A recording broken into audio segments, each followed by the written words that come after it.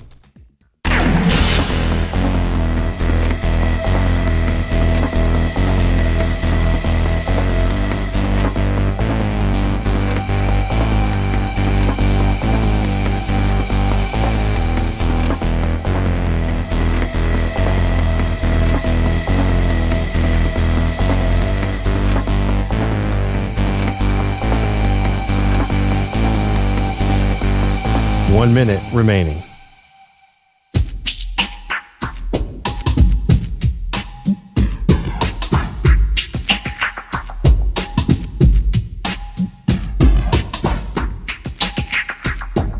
"45 seconds remaining.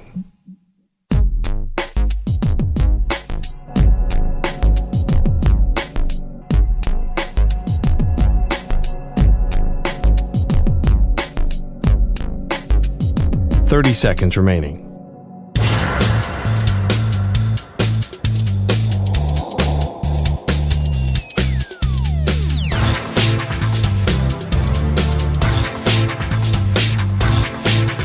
"15 seconds.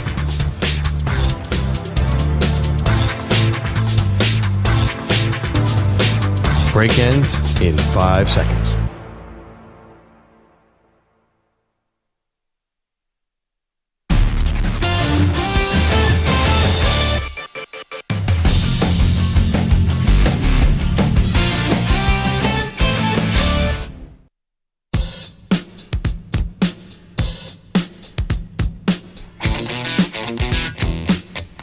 Welcome back, Maggie and Perloff Show. We're trying to figure out where Shedeur Sanders will be drafted.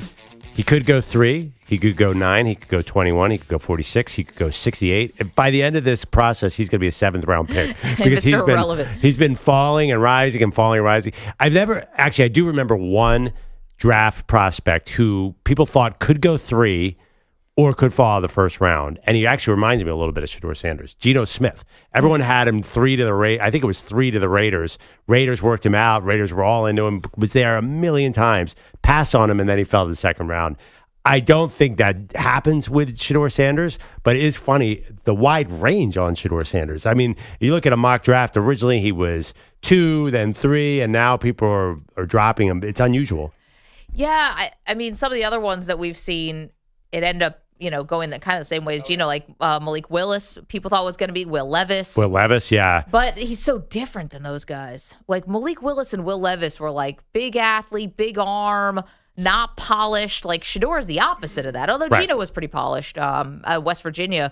Geno was probably more successful than he was in that run and shoot offense. He was a killer in college.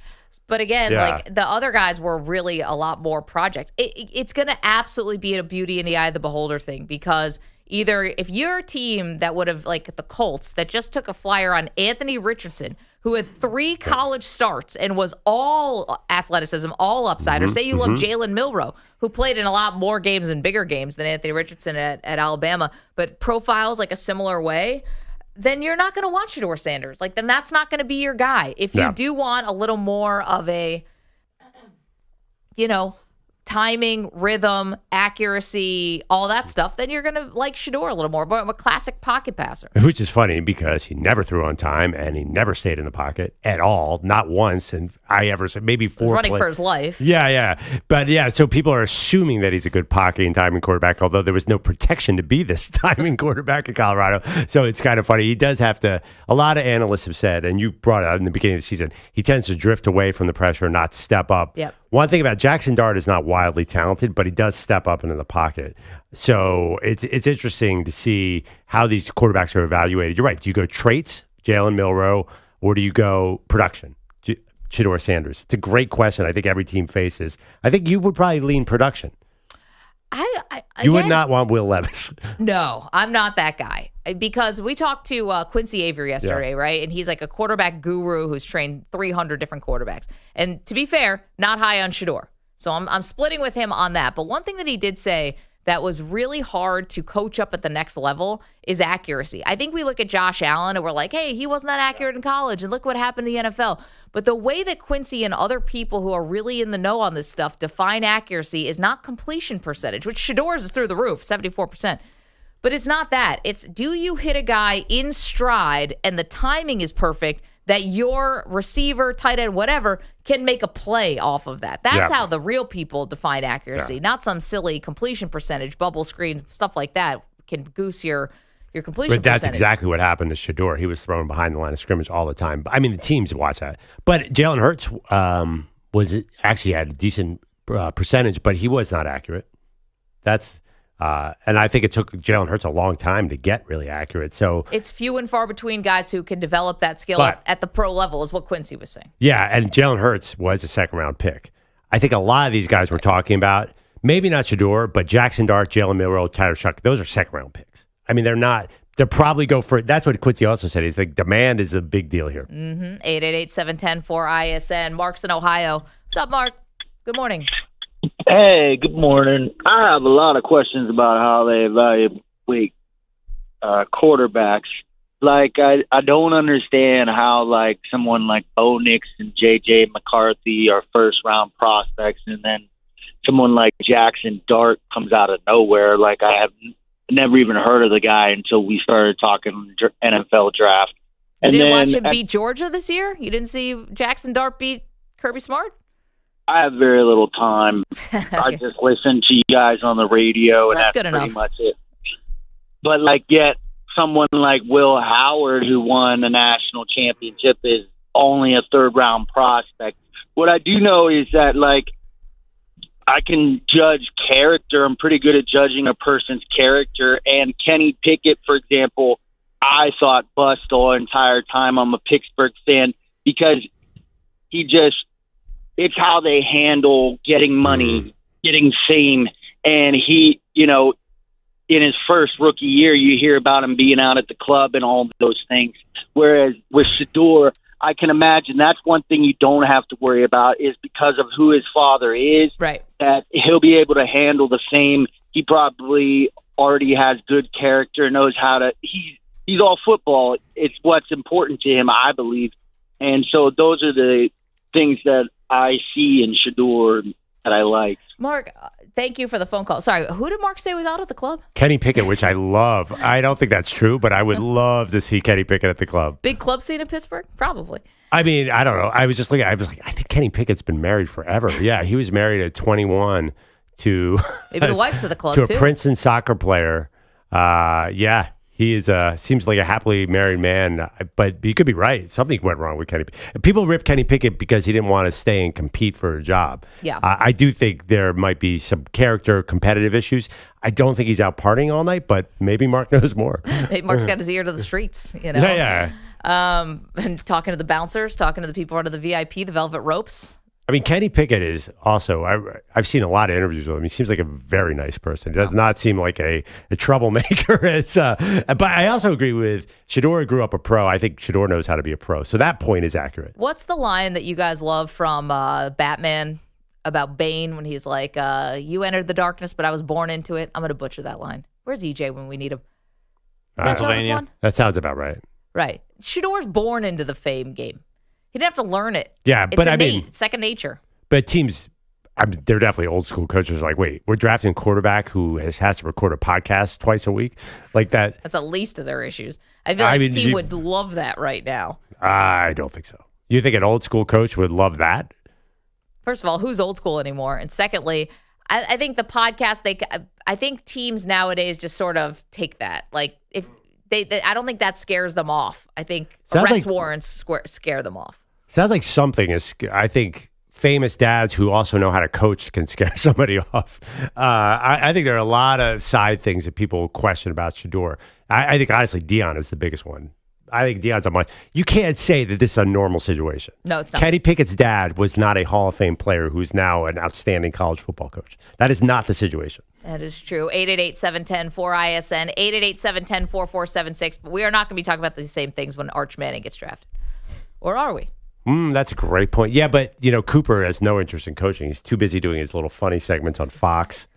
Yeah, Cooper is harmless. Okay, if we gave Steve Sarkisian truth serum, do you think he has heard from the Mannings this year? Oh, definitely. But that's part of the Thank deal. you. How do you think you got Arch to go there? You're like, yeah, whatever you guys want. CeeLo is here with updates for us on this fine Tuesday. Hey, CeeLo. Good morning. Got a riddle sponsored by Progressive Insurance. What do your home and auto have in common? Progressive protects them both. That was an easy riddle. Learn more at Progressive.com. So there was no 21-0 run for the Knicks this time around, but they did rally from a 15-point deficit to tie in quarter number 4 before Dennis Schroeder drained a huge three for the Pistons, and then Detroit got the stop they needed on the other end of the floor. Tom Thibodeau opting not to call timeout. Shot clock and game clock nearly identical. Brunson on the drive, gets inside, up top to Bridges. Bridges a three. Short. Rebound taken by Durham. Now the Knicks have to foul. And they foul Schroeder. That's Mike Breen on MSG in New York. The Pistons would put it away at the free throw line and prevailed over the Knicks 100-94, snapping their NBA record 15-game postseason losing streak dating back to May of 2008, which coincidentally is when I graduated college, and I'm now 39. So it's been a bit. Congrats to the Pistons. Yes. And you know what's funny? I don't see a lot of people are killing Tom Thibodeau this morning for a lot of different things, but I thought this too. Mike Breen just said it on the call. I didn't hear that. When he said electing not to call timeout. He had 2 timeouts there, but I don't think Thibodeau's getting crushed for that because they're kind of in the transition offense. Maybe you don't want to give Detroit a chance to get their defense set. Perloff, did that stand out to you that they didn't call timeout and set up a play? No, I was too busy wiping throw up off my chest from trying to watch the Knicks for 60 minutes. Wow. That was 60 the minutes. worst. 48 minutes. That was the worst. Felt like 60. Yeah, I hear that actually is a really interesting point about the timeout. And Because no one's really crushing I Thibodeau kind of about agree, that. though, because Bridges did get a good look. I kind of agree they could have gotten. The problem is the defense would have been set. It would have been harder to get a look. It's really hard to get a good 3-point look in a half-court situation. So I think that actually was the right move. But did you guys follow I think the nation got to see the Knicks for the first time in a standalone game last night and did not like it. That was bad scene. Their lowest scoring output of the season, I believe. I mean, the foul baiting by Jalen Brunson, I think was that's like one where I think Silver heard about that. It is awful. It's just awful to watch in every possible Detroit way. Pistons still shot about 15 more free throws than New York Knicks. Everybody I follow on going Twitter into is that like, fourth what quarter, is the going Knicks on had here? shot 10 free throws going into that Dude, fourth. come on. How did the Knicks get back into the game? At the free throw line. Jalen Brunson flopping like a goldfish out of a tank. It was terrible. I think he was doing what he had to do. The problem is, did he actually have to do that? I just don't understand why Karl Anthony Towns wasn't more involved. It's basically from the 6-minute mark of the fourth quarter most of the onto second the end. half, really. But yes, especially that. Did anybody except Brunson shoot in I guess it was. Josh Hart had a couple It was awful. big moments. Missed short Brunson on a just three. Shot on a three, Deuce but then he McBride hit a big three. Deuce McBride banked in a huge three to bring Knicks closer in during that run in the fourth. Yeah, it's just to watch Brunson fend off with his arm and then flop it's very bad. It's like James Harden, but a little bit shorter. It was bad. That's all I will say about that. The foul stuff was a theme afterwards. Physical game. Detroit on the road, as Manny just alluded to, 34 free throw attempts to 19 for the Knicks. Egregious. The aforementioned Tom Thibodeau afterwards not happy about it. Look, I really don't give a crap how they call the game as long as it's consistent on both sides. So if Cunningham's driving and there's marginal contact and he's getting to the line, then Jalen deserves to be getting to the line. It's really that simple. So there we go. We got the mental warfare in play ahead of Game 3, which will be in Detroit Thursday night. He mentioned Cade Cunningham, who certainly bounced back offensively. Team high 33 points to go along with 12 rebounds as the Pistons get even at 1 apiece. I think that's the issue with the NBA, the marginal contact. That's the conversation. That's a word that's been thrown around recently that I feel as though NBA officials do not know what marginal contact is. The referees don't know what marginal contact is. The Mike Breen doesn't know. He admitted to it yesterday. He doesn't know what marginal contact is. The fans don't know what marginal contact is. They like it being vague, Manny. It's not what you want. It's hard with guys like Luka and Harden. It's definitely not pretty basketball. And Brunson. Now, this is the game. Trae Young was another guy. But he's not as Trae Young's physical. the But originator of it. Yeah, Trae Young. But it's the slow guys who back in, and it just kind of makes the game grind to a halt. But what Trae Young used to do was stick his hip out and get the foul like that. What Brunson does is just stop in his tracks, and the defender can't do anything about that. Yeah, the problem is he looks like he's going to get hurt every second of the game. Brunson? Yeah. He's wildly limping around talented. I mean, he's yesterday. incredible at basketball. It's just not fun to watch. Another trip to the locker room I forget if it was late Oh, third or that bathroom fourth. trip? I was wondering I don't that. know What do if you it guys was got? bathroom Can't the be other bathroom day. at that time of the game. The other like- day You gotta he hold it. changed the sneakers like the other 4 night. Yeah, so- he's minutes got left in the his fourth ankle. quarter. Like Yeah. 4 minutes left in the fourth quarter. Right. Jalen Brunson goes back into the locker room, and my heart sank. Dude, Yeah. that's not a pee situation. That's not a No, number I one wasn't or thinking number pee. two. Because he 4 was minutes in there left. for a couple minutes. Rick Brunson went back into the locker room with him, and whenever Rick goes back, it's usually something that makes me want to bite my nails. Like a lower leg injury, you're saying? Yeah. It doesn't matter, whatever type of His injury. Because like ankles, Maggie said, yeah. every time that I see him move, I get scared because it feels like Brunson's going to get hurt at any moment. That is, I was actually going to text you guys. I was wondering, did Jalen Brunson just go to the bathroom or did he hurt his ankle? Can you imagine taking a pee break with 4 minutes left to go in a one-possession game? No, I was thinking it was The something playoffs? else. I was thinking his stomach got so upset. Sometimes that happens, You're running around out there. The If it adrenaline wasn't- takes that yeah, away. if Is that it what happens wasn't to you for in the the park? Bobby Hurley left in the middle of a national title game. We all knew that. If it wasn't for the ankle already being an issue and the fact that he rolled it again in game one Yeah. and seemingly went and changed his sneakers, maybe I'd be like, oh, yeah, Oh. bathroom, stomach ache. But the fact that this is twice now in 2 games, he's gone back there. So he at tapes some it point. up and puts on new sneakers. Is that? I don't know. He definitely seemed to change the shoes in game one. I couldn't tell you if he changed them last night, but he definitely seemed to get hobbled again, disappeared for a little bit, came back. He doesn't have strength in that ankle. Yeah. What, Yeah. he missed 15 games? So Yep. basically a month? Yep. Pretty much. He's yeah. not 100%. In Denver, you got a late 3 from Norm Powell, put LA up by 3, and the Clippers end up winning by that margin over the Nuggets, 105-102. Kawhi Leonard, a throwback performance, 39 points on 15 of 19 shooting. Guy who's had to sit and watch the last 2 years with the chronic knee issue said after the game, quote, "I'm just happy I'm able to move.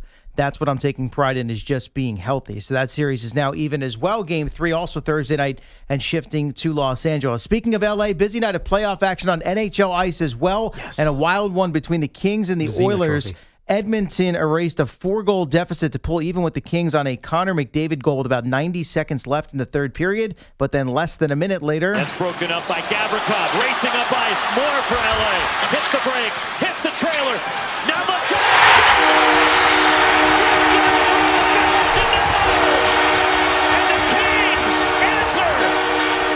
That call from ESPN as Philip Deneau's second of the night put the Kings back in front with 42 seconds remaining, and LA prevailed over Edmonton 6-5 in the series opener. In Dallas, they went to overtime. Colin Blackwell's winner sent the Stars past the Avalanche 4-3 to even that series at 1. Winnipeg topped St. Louis 2-1 to go up 2-0 on St. Louis.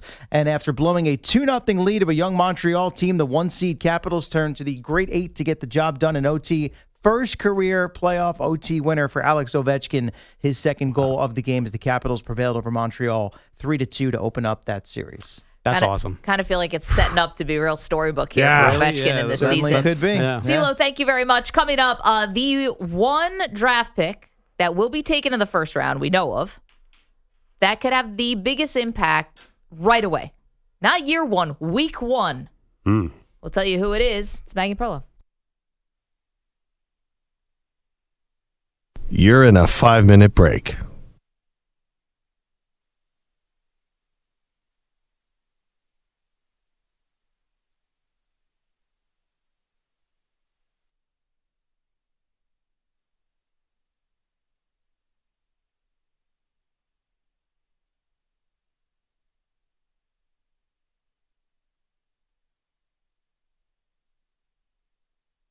Four minutes, 30 seconds remaining.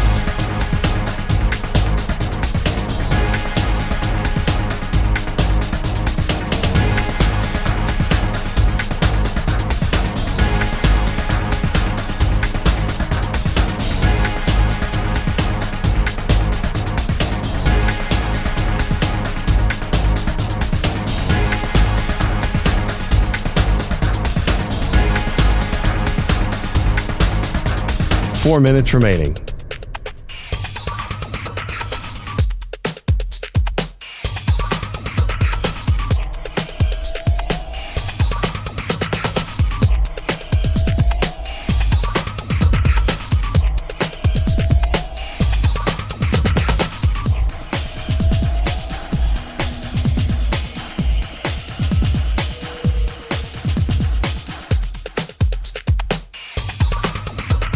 Three minutes, 30 seconds remaining.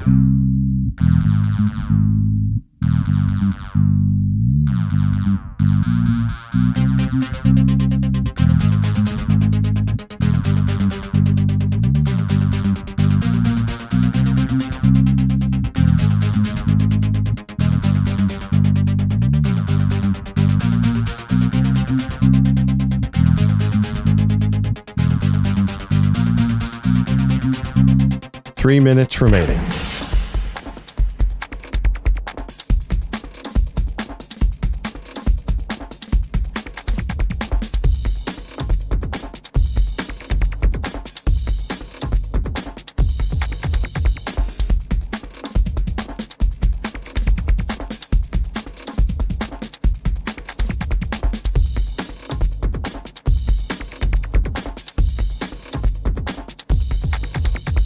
Two minutes, 30 seconds remaining.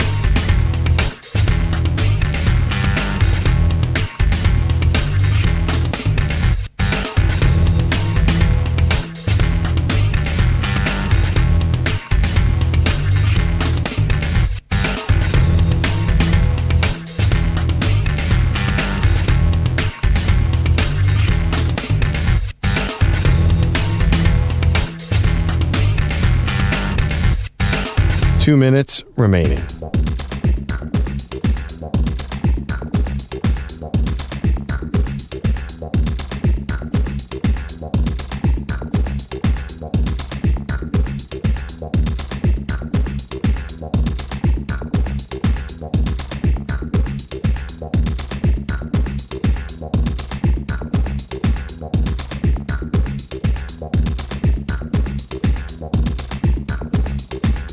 One minute, 30 seconds remaining.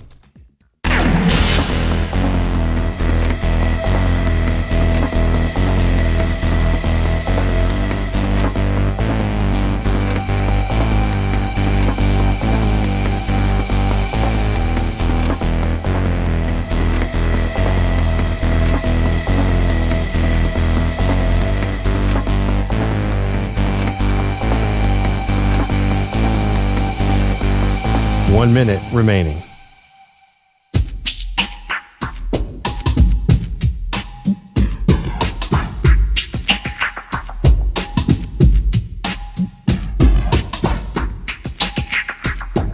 .45 seconds remaining.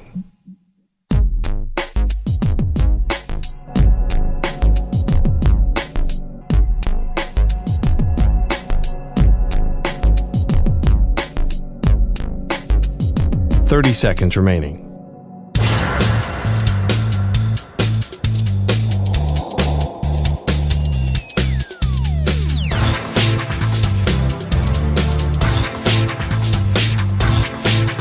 .15 seconds.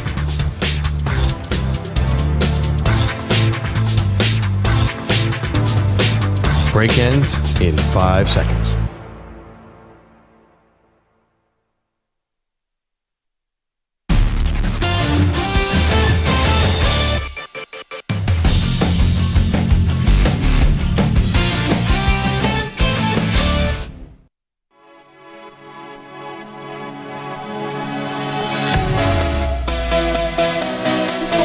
Brought to you by Ethos Life, the easy way to get life insurance in 10 minutes, up to $2 million in coverage with no medical exam, just a few health questions. Get your free quote at checkethos.com, not available in all states. Welcome to the Maggie Perloff Show. If you ever listen to us on satellite radio, we are on a new channel, 375. Mm-hmm. Make sure to put that in your presets.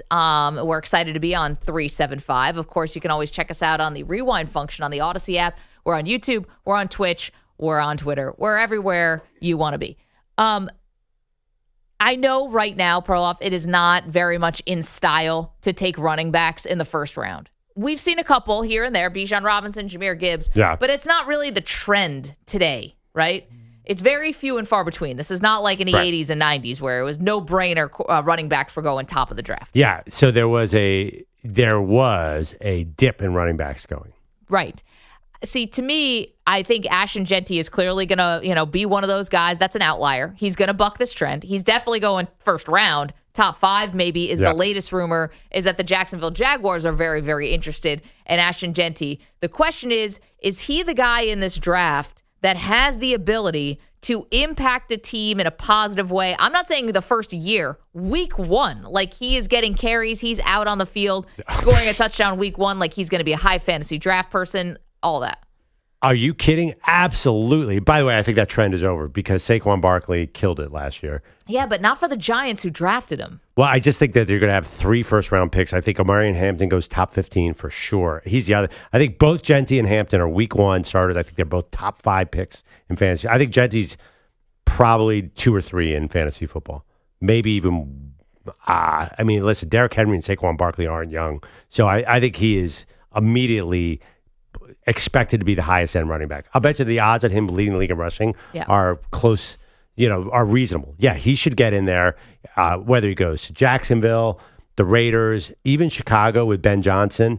I think all those teams who sit at number 10 in the draft, he's going to immediately hit. But I also think I think the trend is gone. Now running backs are back because I think Travion Henderson's going to be a star immediately too. He'll go to a Washington or a Denver and just kill it. I think we're about to see the year of the rookie running back, and Jeanty's going to lead the way. I think I'm going to say I think he's Barry Sanders light. I think he's going to have that kind of impact. I don't know winning rookie of the year.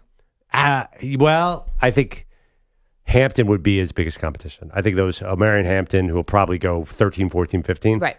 I think one of the running backs will beat the quarterbacks for sure. I'll bet you the odds on Jeanty. I would go Jeanty rookie of the year by a mile. I mean, what's your pick, and how can you convince yourself otherwise? Yeah, he's so good. He's so ready to go. My one thing about Jeanty is even if you go to the Raiders, who I think don't have a terrible offensive line, even if you go to Jacksonville, whose offensive line's kind of work in progress there, but you have Trevor Lawrence, you do have ETN. But you maybe have a team like, is it possible the Jags are a thing this year in the AFC South? It's possible. If Trevor Lawrence comes back healthy, new head coach, they're not getting no buzz right now whatsoever. But that's also because it's Jacksonville. It's possible. I just don't know how much it's going to translate to winning games, and I don't know how you can expect it to translate to winning games. Okay, maybe Chicago. Chicago might actually be a rocket ship. They might be next year's Washington Commanders, with Caleb Williams, and we'll see what happens with Ben Johnson. That's the very optimistic side of Chicago playing in a tough division. I love Jeanty. I think he's going to be good. I just don't know. Like Bijan Robinson was very, very good. It didn't really impact winning games, though. Yeah, I think Jeanty's a much better prospect than Bijan Robinson. Bijan Robinson was very good at Texas, and he was also a really good receiver. Jeanty is totally different level. The broken tackles and all that. I don't think the advanced metrics on Bijan were anything like that. Jeanty's unique. Here's the thing. You say about the Raiders, they're not going to be good, but how much better are they if they have a running game? Geno Smith is not good in 3rd and 9. He's really good. I'm stealing this take at 3rd and 2. So it is the number one thing to help Geno Smith would be a running game. He performs much better when he's in pass-friendly situations. Same with any quarterback. Yeah. So I think it's a big issue I think Jeanty would really help the Raiders because he's really good at breaking tackles. So even if the line isn't perfect, he'll get you 3 instead of 2. So I think of all the non-quarterbacks who will impact winning the most in their rookie season, it's got to be Travis Hunter. And that's no disrespect to Jeanty. I love Jeanty. Yeah. We're on in Boise. We love you, Boise. We are huge Jeanty fans. But if you're asking me, I thought that Travis Hunter should only play on one side of the ball this rookie year and kind of ease your way in. You got a long career, but I don't think that's what's going to happen. Mm-hmm. And I think the Cleveland Browns are not going to take my advice, and I think they're probably going to throw him out there. And by the middle of the season, he's playing both ways in a pretty significant way. So I think you have to say it's Hunter just because he's going to literally be impacting both sides of the ball. So I think Hunter will have more of an immediate impact than Ashton Jeanty. Maybe not from a fantasy perspective, but from an actual wins and losses perspective. Yeah, I would still go Jeanty because it's harder for a wide receiver to impact. You could be right because of the flukiness of playing both ways. Yep. But think about last year, Marvin Harrison Jr. was an outstanding prospect. They never threw him the ball. I know. So that's what I'm a little worried about in Cleveland is that they won't get him. He's a little dependent on another player. Ashton Jeanty less dependent. I'd feel safer. And I'll bet you when the odds come out for Rookie of the Year, I'll bet you Jeanty's 1 over Travis Hunter 2. I mean, yeah, but the novelty of Hunter, I think, pushed him over the top for the Heisman over Jeanty. Yeah, exactly. Would that be funny if it was back-to-back years where the same debate? I still think, rookie running back, you don't need any experience. You just get the ball and go to the hole. Right. Not to be oversimplifying. And Jeanty's really good at the other stuff, too. He's a good receiver. I think he's going to be perfect. And no one's ever thought, oh, this guy could have a fumbling issue or something like that. Nope. So I'll knock on wood for him. Yeah, until you just brought it up and put it in his head. The one thing is, though, about where Jeanty, I think, could get the nod over Travis Hunter, so I'll in some ways kind of go against my own argument here, which has nothing to do with the player. Who is playing quarterback in Cleveland? Your guess is as good as mine. And I know who's playing quarterback in Jacksonville. And if Trevor Lawrence and can Vegas actually... too, yeah. And the Raiders. Yeah. But Jacksonville... Trevor Lawrence has the biggest upside of any guy we're talking about. Still, all these years later. Yeah. I think Geno could have a big year indoors. We could get to that later. Omarion Hampton going to kill it. And Travion. It's going to be awesome. Year of the running back. Coming up, we got to cut somebody's mic permanently. It's not Perloff.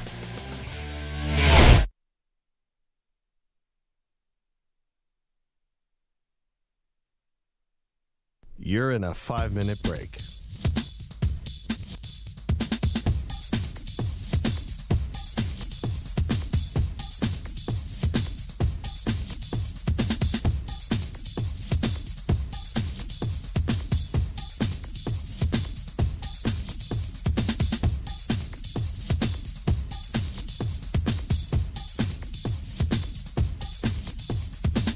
Four minutes, 30 seconds remaining.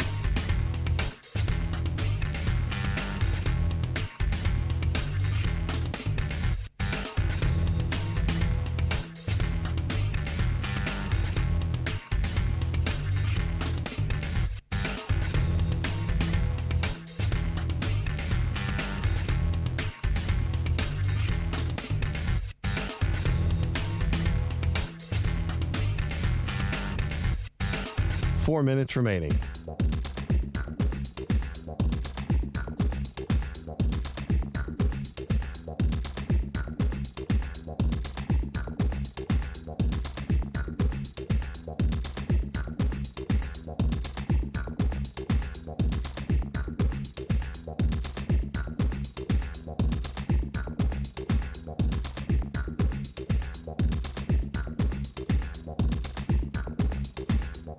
Three minutes, 30 seconds remaining.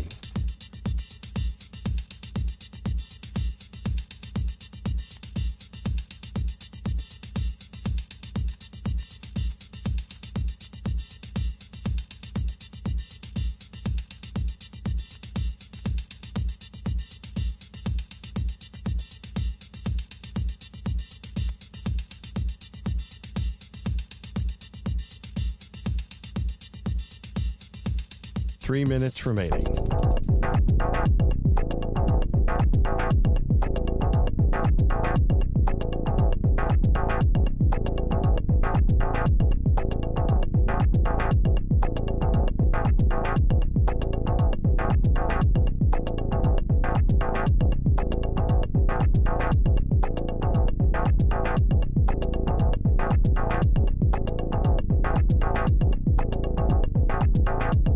Two minutes, 30 seconds remaining.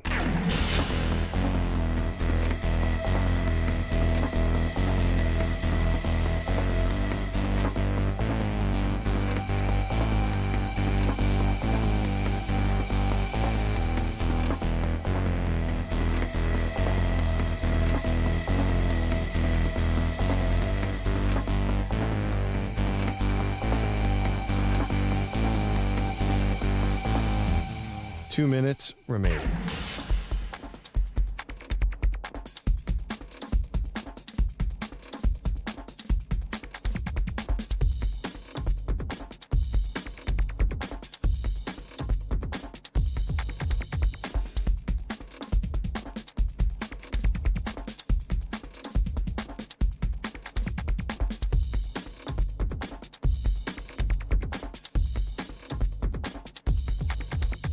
One minute, 30 seconds remaining.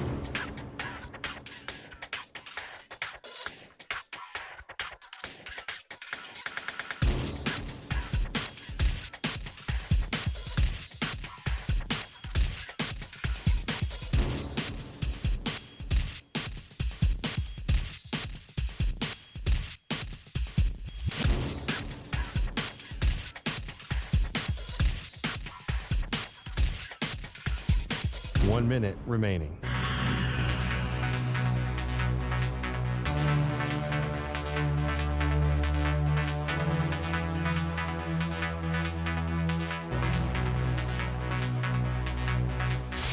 45 seconds remaining.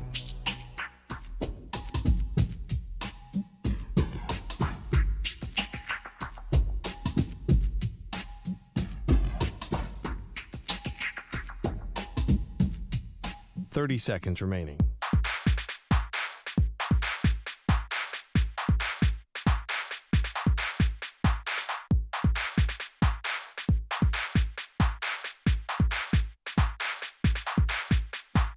Seconds.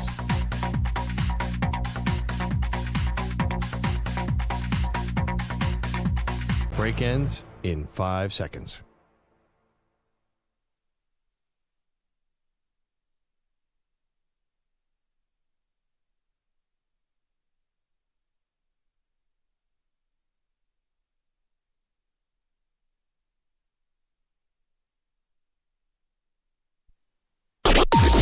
Maggie and Perloff on the Infinity Sports Network.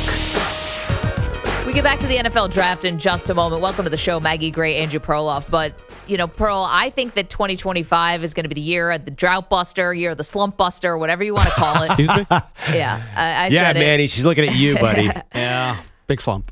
Listen, we're going to get you there, man. It's still only April. We got a lot of time left in this year, but drought busters in terms of championships, teams that had won before, but it's been a long time. Perloff's jumped on the Toronto Maple Leafs bandwagon. That was 1967.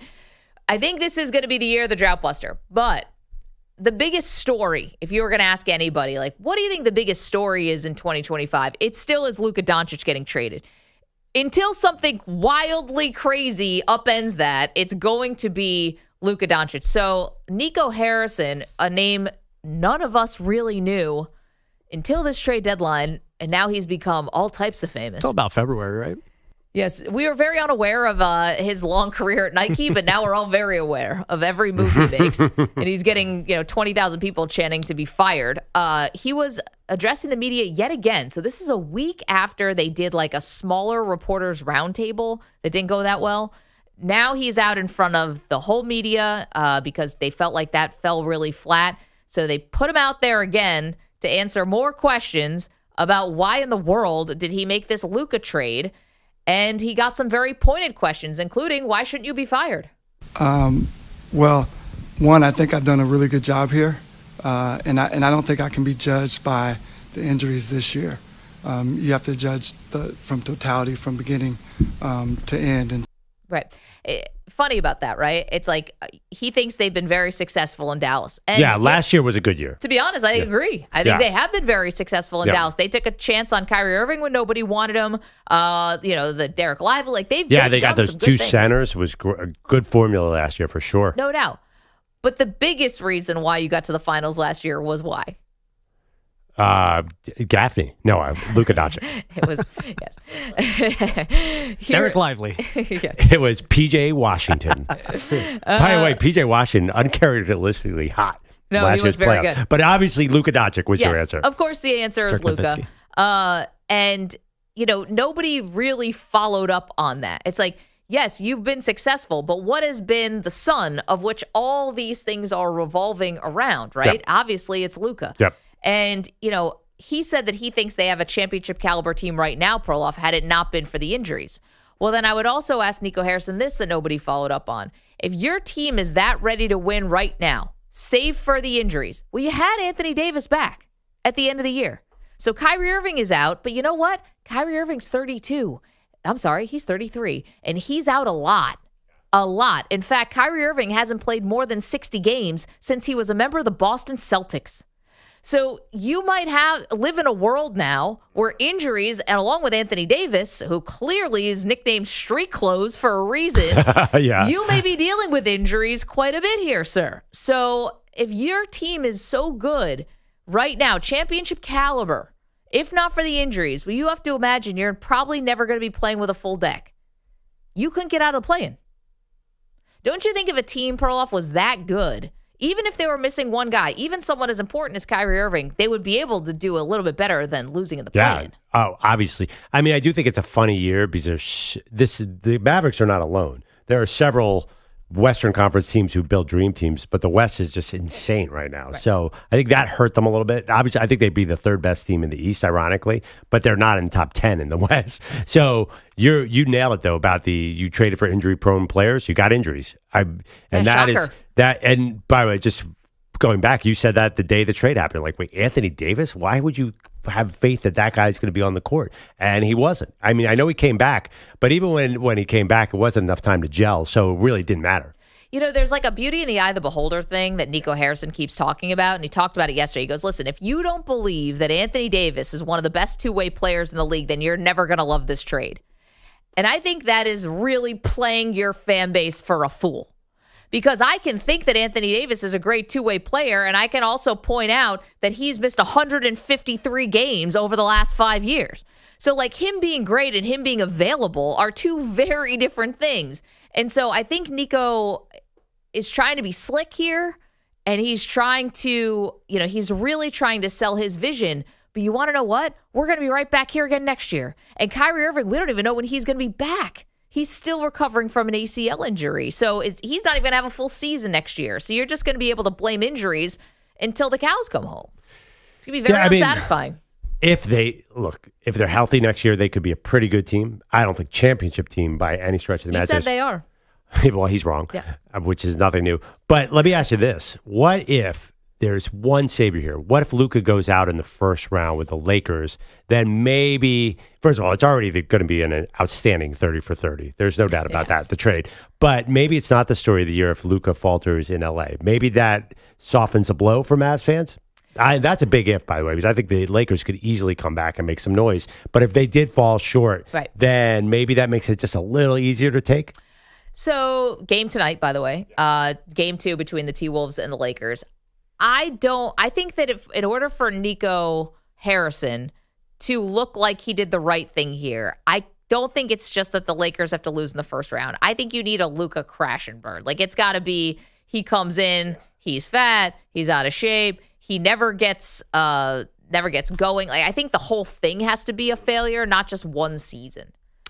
Yeah, I'm not sure Nico's going to be around to see the full length of Luka's stay in LA. So I'm not sure we'll ever find that out. But I think that helps. I mean, that's one thing. Nico should be rooting so hard against the Lakers every game, because if Luka went to the finals, then forget it. It would be just death to Nico. I think even Western Conference. I think even winning a series, listen, he and LeBron have played barely any games together.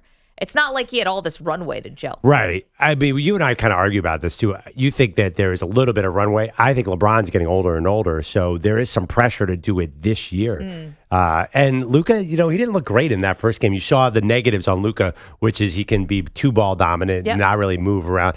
Steph Curry passes the ball and then moves away from the ball. Luka passes the ball and stands at the top of the key, then isn't great on defense. He's okay on defense, but generally, I think that would help Nico. That's the best I can do for you here. Otherwise, I don't understand why the man still has a job. Do you? Well, I mean, they can't fire him right now. Why not? Well, because they all signed off on this. Like, if the owner turns around and fires him when he just said, okay, you have my blessing to do this, then the owner looks stupid. There is a report They're all in this together. There is a report that the owner worshipped this guy, Nico Harrison, and that now he's cool on him. For what it's worth. I think we might have a raging case of new owner-itis. I think Bill Simmons coined that term. This one seems like it's pretty bad. I don't know if penicillin is going to clear this one up. I mean, and also just to not have the pulse of the fans either, because my God. I was going to get to that right now. So I'm glad you brought that up. Okay, yeah. Good executive producing, Manny. Keep us on track. So this is the other thing. This is the other thing that Nico Harrison said yesterday that had people baffled. And it's not a basketball X's and O's thing. It's about the audacity to trade a star that is as popular as Luka Doncic. Well, Nico didn't really understand just how popular Luka was. I did know that Luka was important to the fan base. I didn't quite know it to what level. He was later asked to clarify that, and he doubled down. He said, no, I know he was important. I didn't understand he was this important. Now, Nico Harrison was hired on June 28th, 2021. It's February of 2025 when he traded Luka Doncic away. You must not be that quick of a learner. And I understand sometimes, Perloff, when front office people kind of put themselves in a bubble. Maybe they don't listen to sports talk radio. Maybe they don't read the papers. I think that's basically all BS. But some will insist that they do not hear, read, or they're not aware of how the team is being perceived, like on the outside. That's why that's a mistake. This quote is why that's a mistake. Because whether you meant it or not, if you mean it, the most tone-deaf thing you could possibly say, you don't know your own franchise. You don't know your own city. And worse, you never got to know them. You didn't care. And that, to me, is a major flaw for Harrison. You want the GM, Pearl, to have a little sense of your standing, because the other part is, does this actually play into why they didn't get more in return? He went to the Lakers. Maybe he went to the Bucks, but he definitely went to the Lakers. Yeah. He didn't get enough in return for Luka Doncic. Maybe if he realized did he not realize how important Luka is? Did the All-NBAs not, inform him? Yeah, I don't get the connection, though, between the fan love. I don't think it matters. The fan love of a player does not matter at the end of the day. GMs are only judged by one thing, wins and losses. Trust me, if this Anthony Davis-Kyrie thing worked, fans would run to root for the Mavs. They would not care. Nico would be a hero. So I don't think a GM should care about what the fans want if he thinks he can improve the team. Now, that's the problem. The problem is Nico thought they were going to be better without Luka Doncic, and that has proven to be crazy. Yeah. So, no, I mean, honestly, your favorite enemy, your nemesis in football, the Patriots, they never made any moves based on the fans at all. The opposite. They let lovable guys out the door and didn't even think twice about it. I think GM's got to be hardcore to ignore the fans. But if he had made a move that helped them win more games, say they got the right package for Luka, they got this awesome defensive team, and it wasn't really a fan-friendly team, but they were really, really good. Yeah. Nobody would care. It'd be fine. Right, but you bring up the Patriots, and they are the one example that it's all about the winning. Had they been trading away the Richard Seymours, and they've been trading away guys who were really beloved and not won, there's no way that Belichick would have lasted as long as he did, right? Yeah. Like you just said it. As long as you win, you're in good shape. The problem is not many people get the last laugh in the way that Belichick did for so long. And then, by the way, Belichick couldn't keep it going for 3 seasons. They got his ass up out of there. So it's like, you can only be cutthroat, and you can only do that as long as the results are on the court. And I don't think Nico's going to enjoy that success that Bill Belichick did. But I do think a lot of great teams have cut players that were beloved and a hardcore move. I'm thinking, and I don't remember this at all. I know the Bulls, they got rid of like their old star. They had this group of stars when Jordan got there, and they were lovable, and they just cut them all. I'm thinking of the Chiefs cut Tyreek Hill. Like, really great teams make hard decisions, even though they know the fans won't like them. Protecting the long term. At the end of the day, fans come back for wins. That's the only thing that really matters.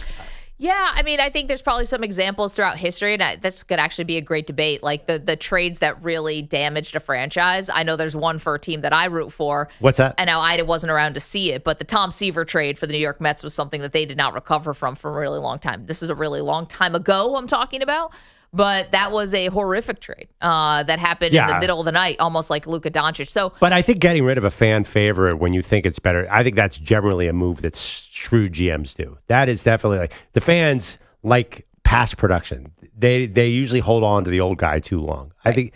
I think I kind of like this hardcore thinking. Unfortunately, the execution was not there. I like getting rid of the fan favorite. The Chiefs said bye-bye to Tyreek Hill, and it worked. To my surprise. Yeah. I'm sure I bet you the Eagles, they're not a sentimental team. They'll move on.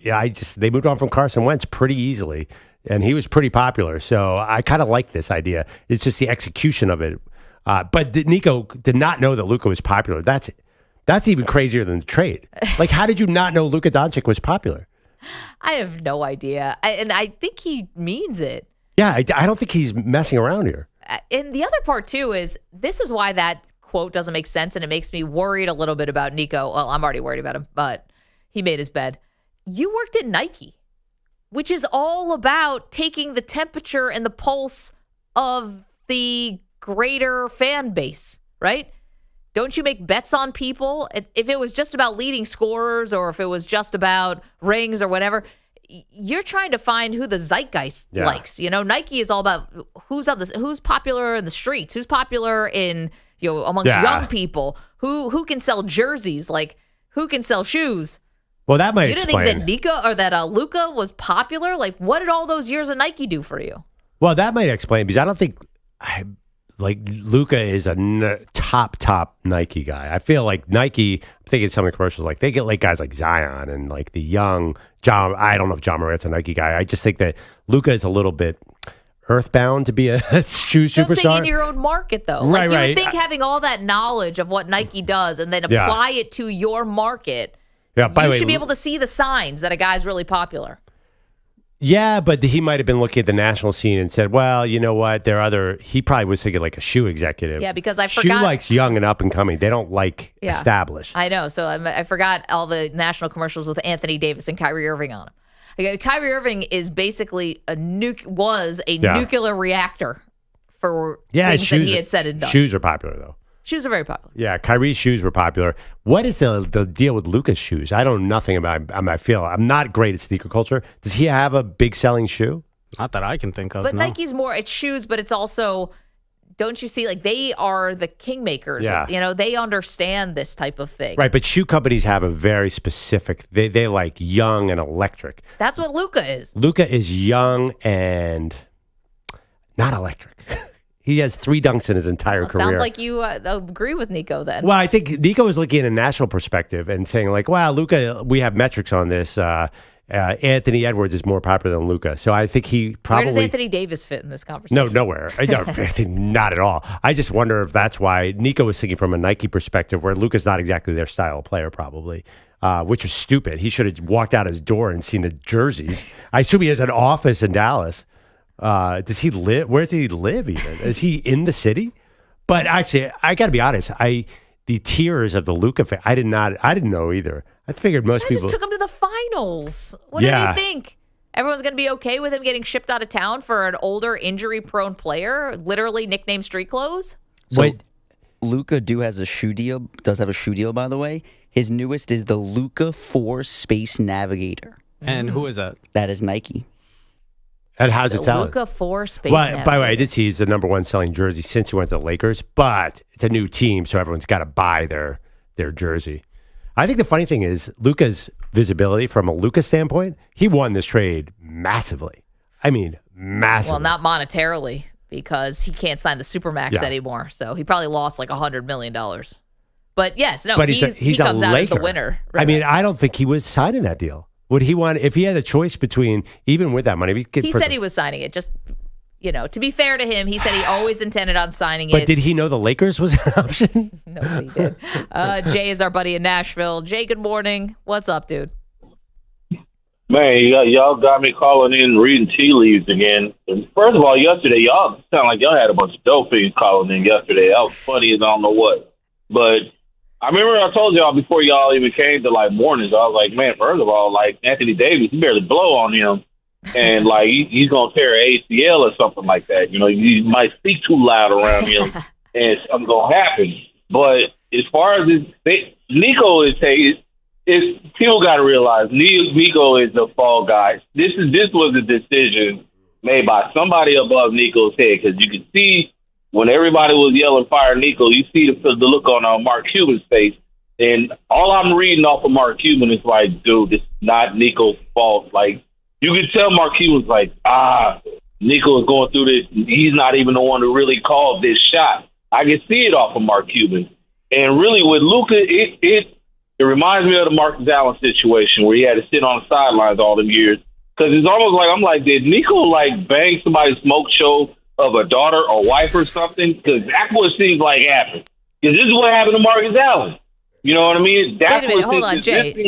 Back it up for a second. What? You're wondering if Nico Harrison crossed a line personally and now he's being punished?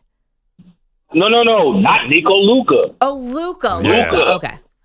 Oh. I mean, it doesn't sound kind of like Luka, Nico, yeah. Jay, like when Jared Goff said that he would like to have private time with Sean McVay's girlfriend. Is that what we're talking about? I don't know, but if he said that, well, he that should've got his happened, and Jared butt beat Goff for left that. town in 3 months. So I like this theory. It could explain it from a basketball standpoint. Yeah, and it seemed like the same thing that happened with Marcus Allen, because like Marcus Allen was like a top-notch player, but no, you're going to sit on the sideline because we know what he did. And it's almost like you got rid of Luka, but it's almost like this doesn't make any sense. And then it's almost like Dallas, y'all need to hire like a three-headed snake voodoo witch doctor to get this curse up off you, because everybody getting hurt. I ain't never seen cause and effect or karma work this hardcore like this. And this quickly. Jay, thank you for the call. I'm going to throw a little cold water on Jay's theory that Luka Doncic may have secretly been sleeping with somebody's wife or girlfriend, and that's why he had to get up out of town. Is it the fact that he's married with a child, or at least has a child with a beautiful Spanish model? Sure. But that's not the reason why I'm throwing cold water on it. The reason why I'm throwing cold water on it is because this is not like Ime Udoka, right? Ime Udoka, former Celtics coach, got caught having a relationship with somebody's wife or whatever in the building, and then he had to go. Yep. That was also like a power dynamic thing that played into it. But I think, I'm going to be honest, even if Luka had been doing something, and by the way, we're entertaining something totally silly here. Jay's hilarious, but this is all jokes. They're picking Luka. What if it was the Mavericks owners something? Of course they're not going to. What's wrong with Jay's theory? It's totally sound. I just don't think, I think that the owner would let it go. No, come on. Who's the daughter? I'm assuming she's of age and this is a consensual thing. I have no idea. What if This is hilarious. Say it's an owner's wife and the star player hooks up with her, which I've seen in TV shows before. You don't think that'd be a problem? That's what he was implying. How do they deal with it on TV shows? It doesn't end well for the player. The owner gets rid of him. Still doesn't make any sense why you wouldn't shop them to more teams than just the Lakers, by the way. I don't know. Jay was talking like we all know the Marcus Allen story. I know Marcus Allen was linked to OJ's wife. I didn't know, was he involved? He got shipped out of town because the Raiders because of an affair. That'd be news to me. I have no idea. We can do a little research here on this one. I want to start wildly speculating. No, Jay was acting like, well, you all know why Marcus Allen left the Raiders. I'm like, no. So one other thing though about if the owner really ordered the code red here, Patrick Dumont, right? They're big casino magnates that he married into the family. So if they really just didn't want to pay Luka, quick research here. Luka could have signed a Supermax extension that would have been worth $345 million over 5 years. Okay. Well, yesterday, Nico Harrison was asked about Kyrie Irving and whether Kyrie Irving was going to continue to be a member of the Mavs, and he's got a contract and everything going on. And he said Kyrie is going to be on this team, whether he opts in or out of his contract. Well, you want to know what Kyrie can sign for? And I bet they're going to do it. $313 million over 5 years. So you're telling me you didn't want to pay Nico the $345, but $313 for a 33-year-old Kyrie Irving coming off an ACL, that's going to be no problem. Guys, none of this makes sense. Any way you slice it. Maybe Jay's theory is the best one. I still don't think so. None of it makes sense. They're all in damage control, and they all blew it. Actually, they're not in damage control at all. That's part of the problem. They're just...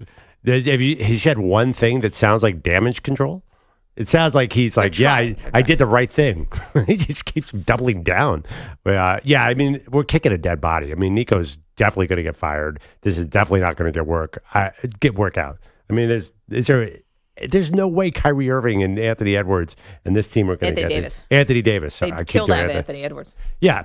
So no, they'd probably trade him away. I'm just down a rabbit hole. What happened with Marcus Allen and the Raiders? It seemed like a contract dispute, not an affair. We'll do a little research in the break. 888-710-4ISN, 888-710-4476. Let us know what you think. I think Perloff brought up a good point. If Luka loses in the first round, does Nico Harrison win here? Does he look a little bit better? 888-710-4ISN, Lakers T-Wolves tonight. We're back in a minute. You're in a 5-minute break.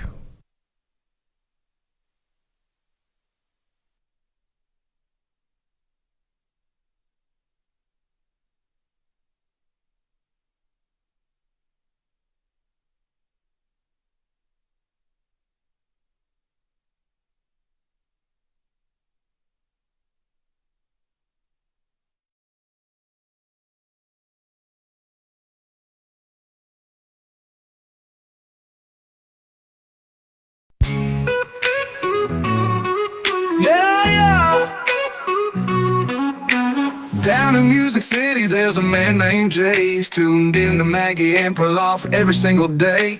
Life's been a battle, he's been losing for years, but now his motto's clear: no more losing tears. He's been down, he's been low, but now he's ready for a brand new show. Jay's got questions, can't let it slide. Who's running the YouTube on the Infinity side?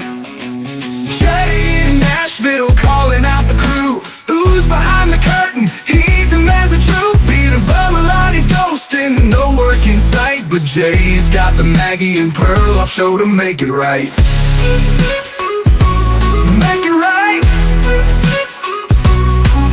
Been a loser so long, my losing's all gone. Tapped out my bad luck, it's time to move on. From his couch in Nashville, he's solving the case.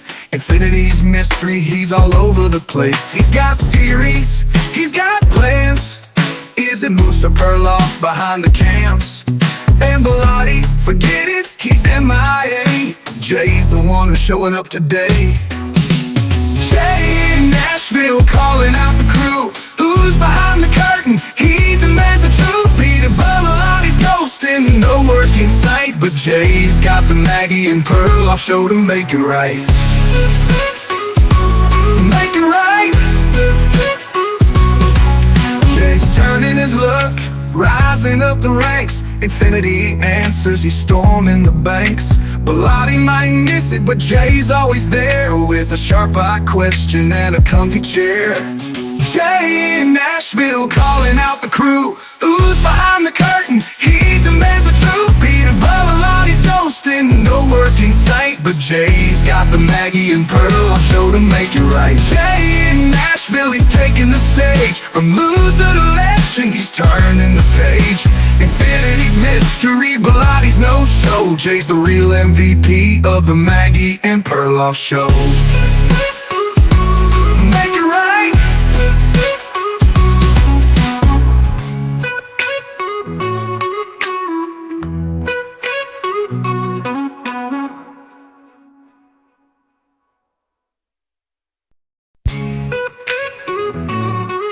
Yeah, yeah.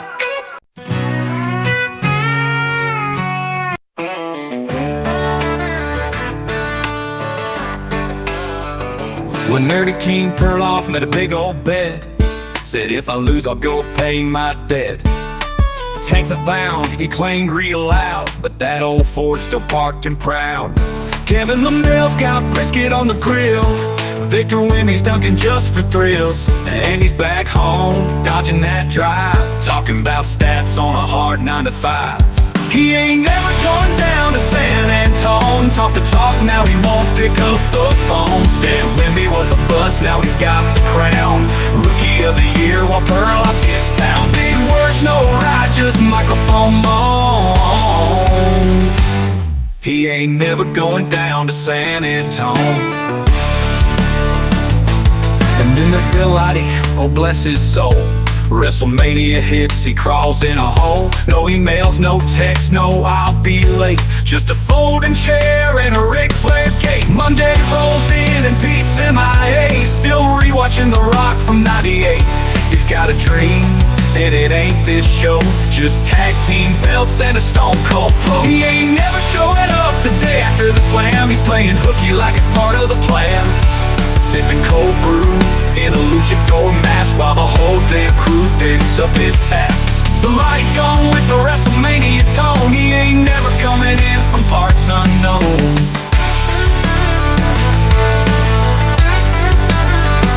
So if you hear big bets or big loud talk, you best check the tires before that walk. Wimby's winning, Lamel's grilling alone, and Perloff's still nerding on his microphone. Put in his stone, write it on a cone.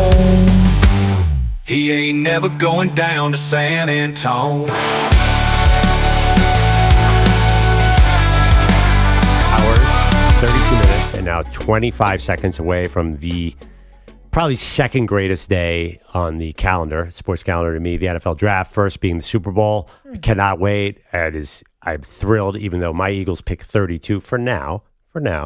We'll see if they move around. It's going to be a good draft, not a great draft. I have such, not to nitpick here, but if you ask me the 2 best years, best days of the year on the sports calendar, I wouldn't pick either of the ones you said. Retweet. Really? Oh, my God. I mean, Super Bowl's not one. Oh, my God. Super Bowl's amazing. No, Super Bowl's fine. Your team's been playing in it a lot, so I'm sure you like it a lot more. But no, I think that I would take like a full slate of playoff games. Like give me super wild card like weekend. Divisional round. First day, rocks. day 1, day 2 of the men's tournament. That's what I was thinking. NCAA tournament. There's just like games start at noon. But there's just a special feel about the Super Bowl. You've been working up for it. It's like a party. You get to eat nachos. Everything about it is good to me. Well, other people eat nachos like Whenever during the divisional round. Nothing says the Super Bowl quite like the Mexican dish of nachos. But for me, draft is America's greatest feat. Draft is right there for me. It's very, very close because Super Bowl, as you said, it's 2 teams. There are 32 teams that are alive and kicking. Because my Eagles weren't always regularly going to the Super Bowl. A lot of years, all I had was the draft. And there's some organizations, some that people root for here, that's the best they got. No, I get it. I was rooting for one of those organizations for a long time, and they kept blowing it over and over again.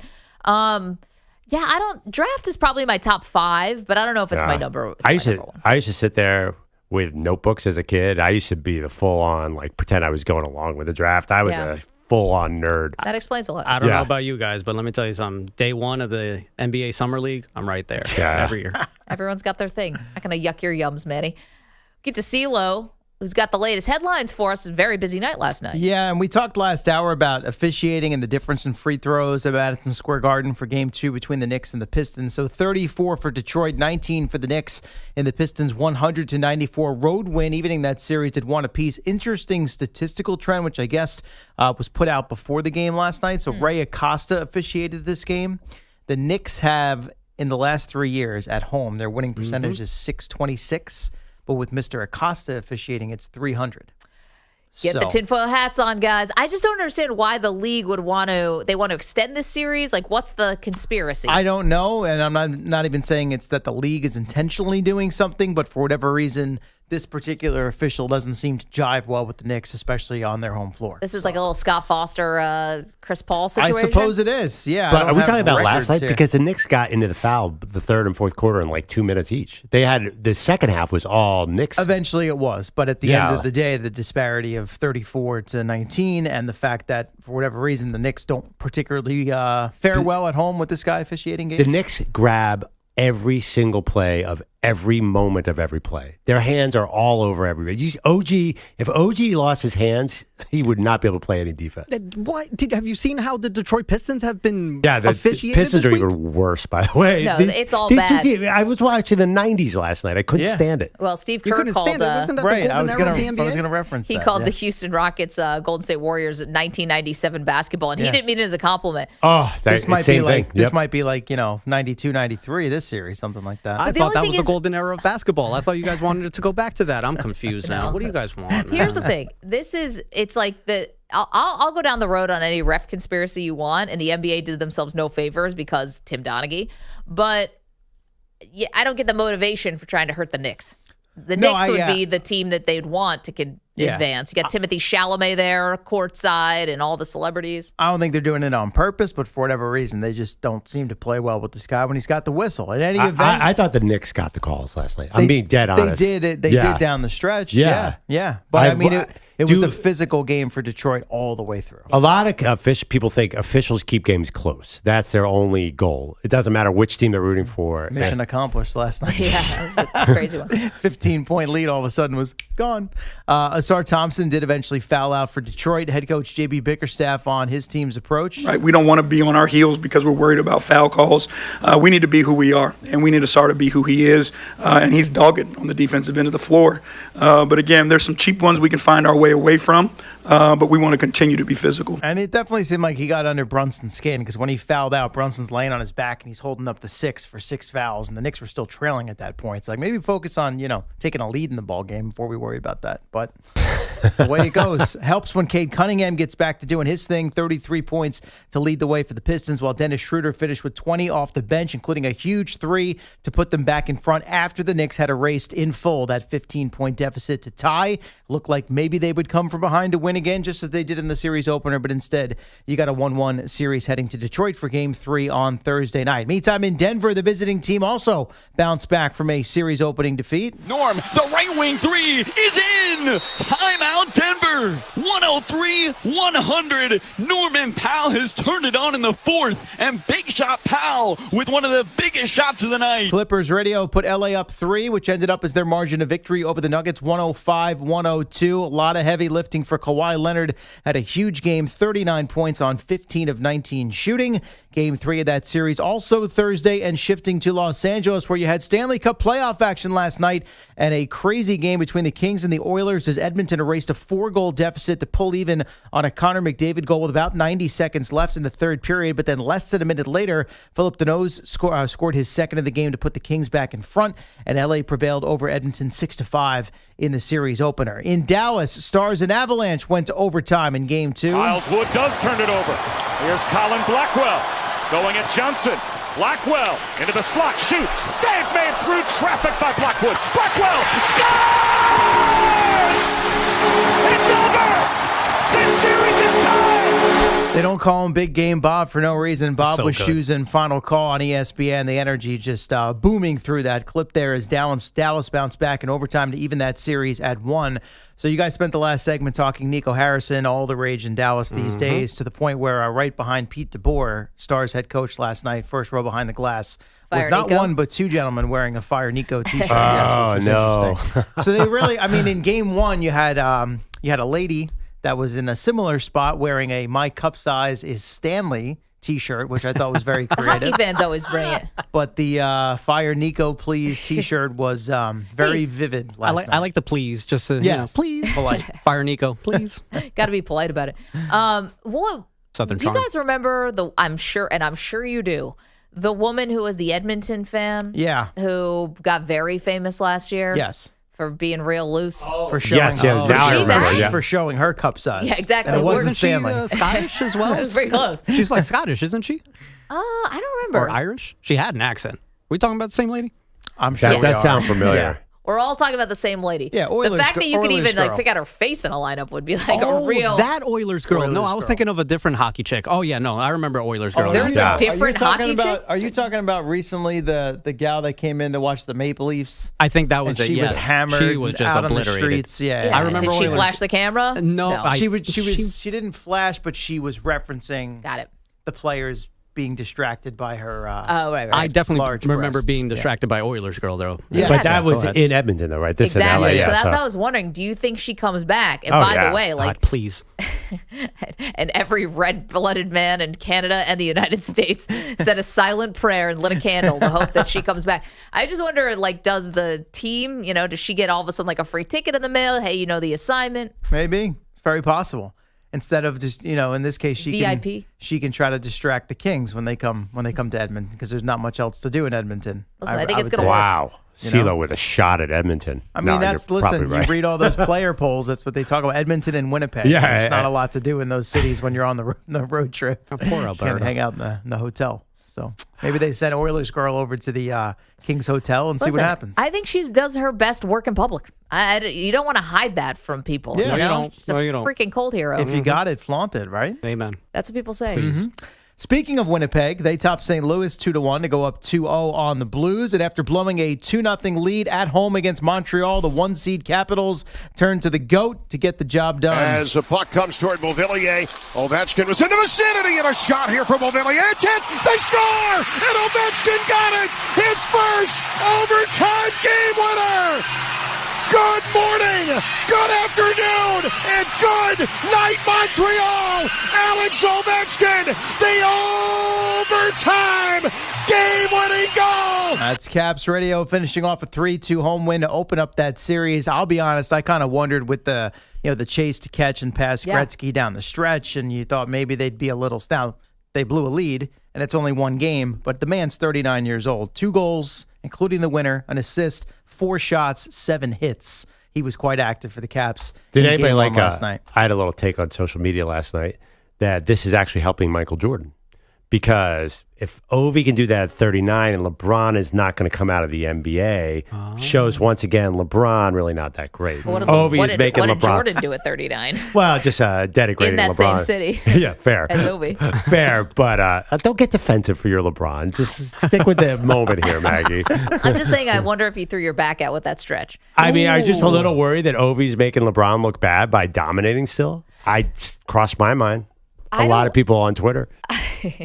Now People are talking. Now that you mentioned it, Perloff, you might be onto something. Hey, Yeah, I just just saying, asking Ovi looks like he's kind of at his peak where LeBron looked bad in game 1. Probably looked great in game 2. I was going to say, and Michael Jordan was at a blackjack table in the Bahamas by the time he was doing any of that. Here's my question. I don't want everything to be a referendum on the drought buster, slump buster thing. Oh, here we go. But the fact that the Capitals, it's been 8 years. Yep.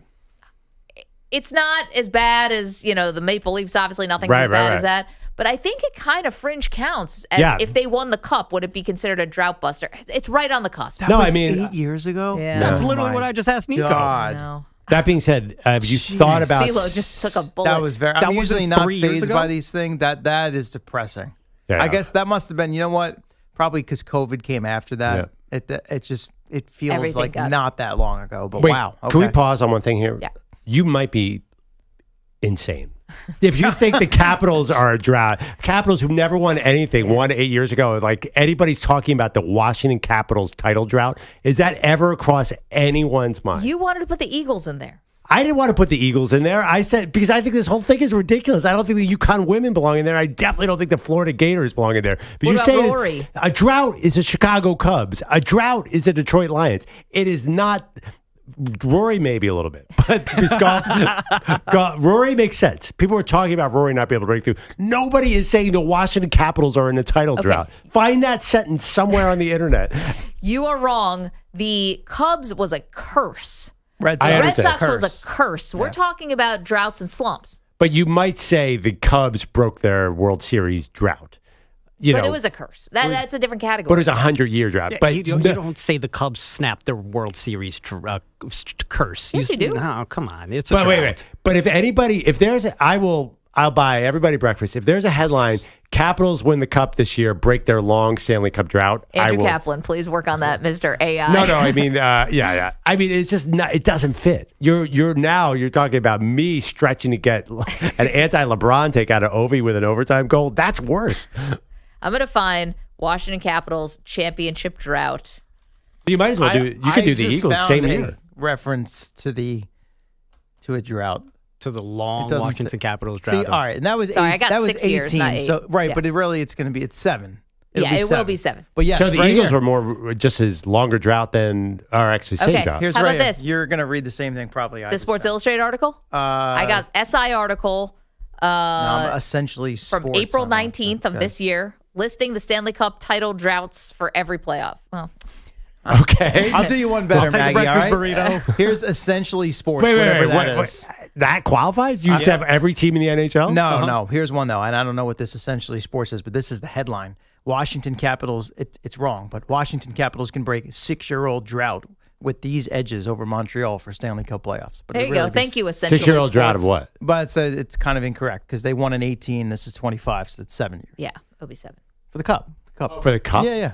That's what we're talking about, right? Yes. Yeah, or was it like a drought against Montreal or something? Or like I don't maybe it was a different drought. think it would be that, but let me see. Still a drought buster. Yeah. I'll take a burrito. All right, Trying I'll to see if buy it's Manny referencing burrito something and nobody else. This would be I don't know Manny's what the second breakfast, not that 6-year we're watching. drought would be. The Canadians haven't been in the playoffs much recently, so I don't know what it would be specific to Montreal. In any event, Anyway, You're the drought buster. You're right. I'm telling you, if Drought Buster wasn't already trademarked, we would have had the merch ready So, to go. but the Eagles count then too, because the Eagles was a longer drought than the Capitals, right? 2017, yeah. Was it 2017 season? Same. It was the 17 season, though, right? Yeah, so it was same year. Same. 18 Yeah. of Yeah. February to 25 of February. 7 Well, my Birds did break the long drought. They never 7 won a years. Super Bowl in their entire franchise history. That's why. or that, yeah. 888-710-4ISN. CeeLo, thank you so much. Coming up, who's going to be showing up today at one team's very important workouts? Tell you next. You're in a 5-minute break.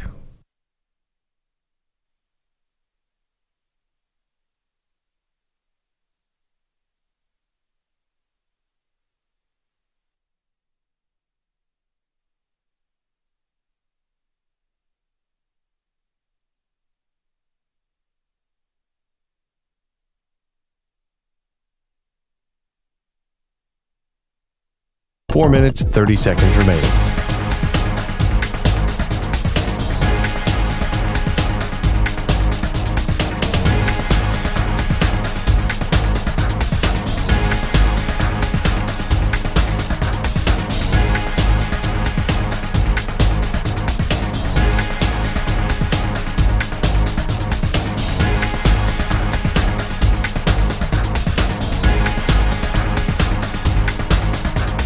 Four minutes remaining.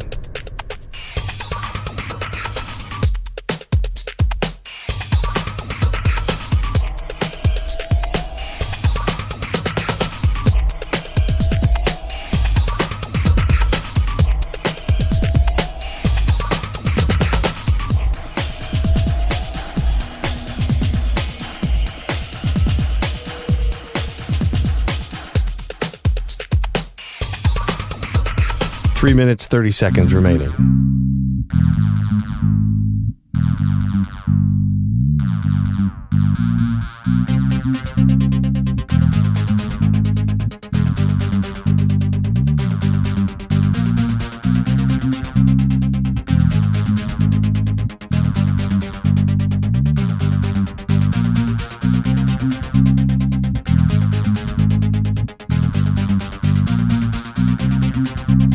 Three minutes remaining.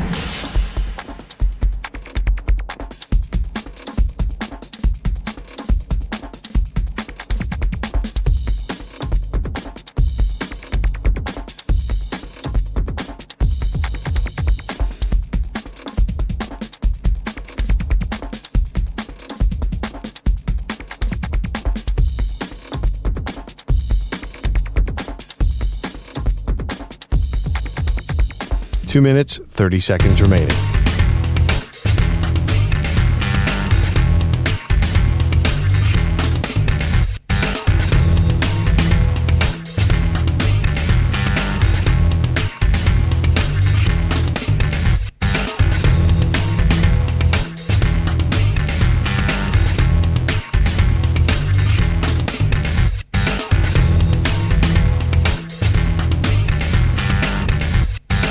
Two minutes remaining.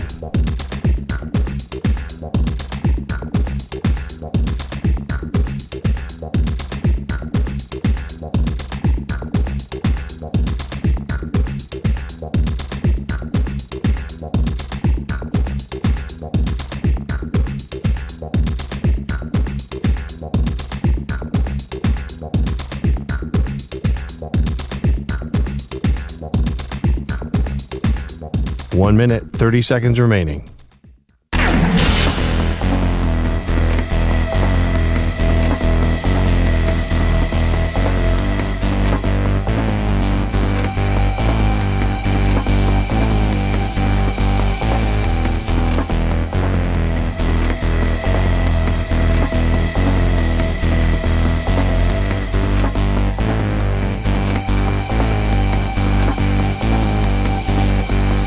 One minute remaining.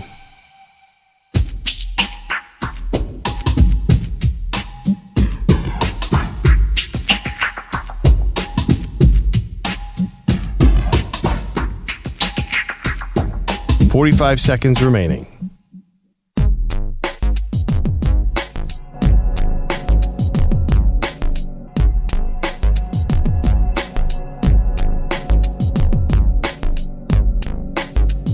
.30 seconds remaining.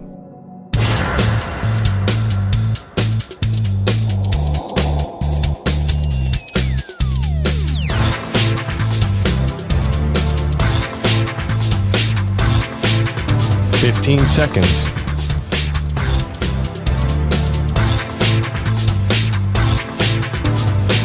Break ends in 5 seconds.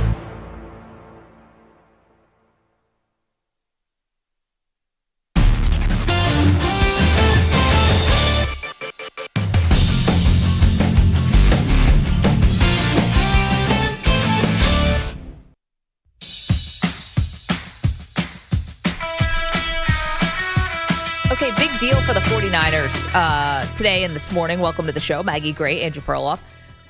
It's a voluntary workout, Pearl, but it's kind of could take the temperature of where things stand with the 49ers with regards to 3 players with big contract questions. First and foremost is Brock Purdy. If Brock Purdy doesn't show up, even though it's voluntary, I think that it shows you, man, this thing is probably a lot further apart than we ever anticipated. Absolutely. Because Brock's so young, like there's no reason why he would skip any of these workouts. And he's Mr. Irrelevant. He seems like a guy who would go to every voluntary workout. Like that's part of his character. Totally. Now, George Kittle, more of a veteran guy, probably would still be in his character to go to these things. Still seems like a guy who loves a voluntary workout. I mean, I'm assuming he was at WrestleMania for the last 3 days because, of course, George Kittle was probably in Vegas the last couple days. And then Fred Warner is another that people are keeping an eye on whether or not he's going to show up. Seems like another guy who would love a voluntary workout. I mean, these are leaders. Everybody in the NFL is a hardworking player, but these seem like guys who late round picks, all 3 of them. Actually, Warner, I think, was 3rd round, Kittle 5th, and Purdy 7th. These are hard workers. They're not guys who skip voluntary workouts unless it's serious. They're not going on vacation. Although you do bring up a good point about WrestleMania. I think that Kittle was probably there. I'd bet my life savings on it, quite frankly. So I obviously, the George Kittle part, George is definitely much older. Fred Warner is such a cornerstone, and linebacker position is going to be expensive, but not nearly the numbers we're wading into when it comes to Purdy. Purdy is really the big question mark. He's the big meatball out there because if they are very far apart, well, this is the last person you want things dragging out with is your quarterback. Now, this came across from Chris Sims a couple days ago. Chris Sims, obviously, son of Phil, on TV all the time. NBC Sports lead analyst. Sunday night, you see him all the time. Great evaluator of quarterbacks, too. He's good. He's had some very, hits. very good hits over the years when other people have been ignoring, especially, and probably the top of his resume is like Lamar Jackson. Yeah, Mahomes, and he was pretty high on Mahomes, too, I think. Here's Chris Sims saying, no one in football thinks Purdy is a top 10 quarterback. Nobody looks at Brock Purdy and thinks he's a top 10 quarterback in football. Nobody. Yeah. With Shanahan as his OC and the 49er All-Star team around the last few years, yeah, he can look pretty damn good. He can look top 10-ish. But we just saw last year when the 49er All-Star team fell apart and got injured, 6-11, and we're talking about we're going to pay over $50 million a year? Yeah, I'm not surprised that Chris Sims has this take. He's fine to have it, but it just does that part of it doesn't matter. I'm surprised he doesn't realize that. Because to me, Brock Purdy is, and I bet his people are looking more at this like, here's what other people have gotten paid. Like, I'm sorry, I forgot the Super Bowl run that Tua went on or that Trevor Lawrence went on. Like, all these guys got paid. He's just saying, I'm the next in line. I've already been a Pro Bowler. I've been to multiple, I've been to Super Bowl, multiple NFC championship games. I don't think he's saying, it's because I'm this outrageous talent that you should be paying me $50 million. He's saying, I slot in right around where these other guys got paid. Well, yeah, but the Niners are saying, and I think rightly so, there's no one else is paying you $50 million. If you become a free agent, you're not getting $52 million a year. That's what they're saying. I don't know if they're right about that. Oh, they're absolutely right. Why would anyone pay Brock Purdy $52 million a year? Why is anyone paying Sam Darnold what they're paying him? Why are people paying Geno Smith what they're paying him? But those guys are much cheaper than 52, and they're probably they're also not as good. They're not. Oh, see, that's why I agree with Sims. I mean, you take away, you don't think that Sam Darnold and Geno Smith would have big years with Shanahan? And by the way, when Sims talks about Shanahan, they're best friends. So that means a ton. Played together in Texas. Yeah. So, no, you really think Geno could kill it in San Francisco? I think he'd be amazing. Okay. All I know is I think if you're talking about Sam Darnold, you're actually looking at draft bias from him being like the 3rd overall pick a long, long time ago, thinking that he could do this again. Because, I'm sorry, was Minnesota not an all-star team? Yeah, and he was great. Okay, well, way better than Brock Purdy last year. Well, but he had a way healthier team last year. Right. But Christian McCaffrey was healthy last year, maybe Brock Purdy is still doing what he's doing, right? But if Brandon Ayuk's there the entire year, maybe Brock Purdy looks better. Like, I'm just saying, I think that Brock is being reasonable here. I think I'd rather Brock than Tua, and Tua's getting $50 million. But I think San Francisco has control of his contract for 3 years, basically. why would they bend over backwards right now? Brock Purdy, they have Brock where they want him too, because Brock has no money in his bank account. So I think this is a situation where you can play hardball. I think, honestly, the Dolphins should have played more hardball with Tua, because I don't think he had a lot of value because of his injury history. So, yeah, I don't know why the Niners are scared. I mean, Brock's not going anywhere. Well, I mean, then they should probably trade him. See, that's the thing. They're talking out of both sides of Nobody their mouth. is going to give you anything for Brock Purdy. I disagree with that. We're talking about Tyler Shuck going in the first round. We're talking about teams that are desperate for quarterbacks. For the rookie deal. Like, there's no way. No, it's not just for the rookie deal, because if your quarterback is good, you don't mind paying them. I don't think people want to take on Brock Purdy's contract right now. That's a lot of money. Then why are the 49ers talking about how they want him, they want him, they want him? I think the Niners are I think they're making a mistake to pay him over 50. I think Sims is dead on. 45. 888-710-4ISN. If you're going to go to 45, go to 50. 888-710-4476. Okay, so much to do, including something we saw last night. Woof.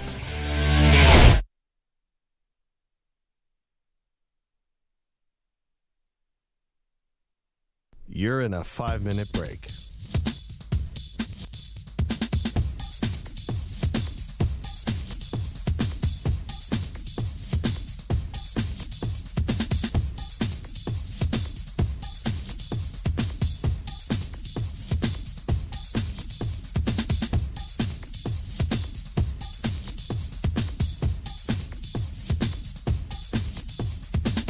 Four minutes, 30 seconds remaining.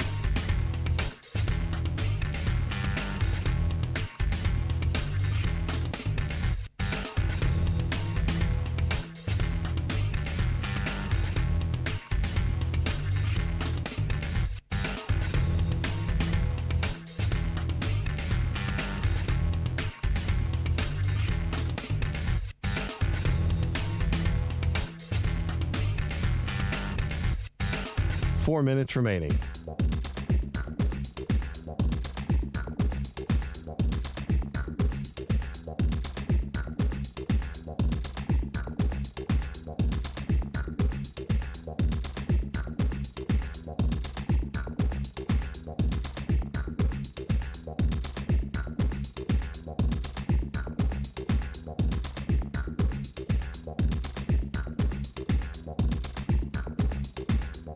Three minutes, 30 seconds remaining.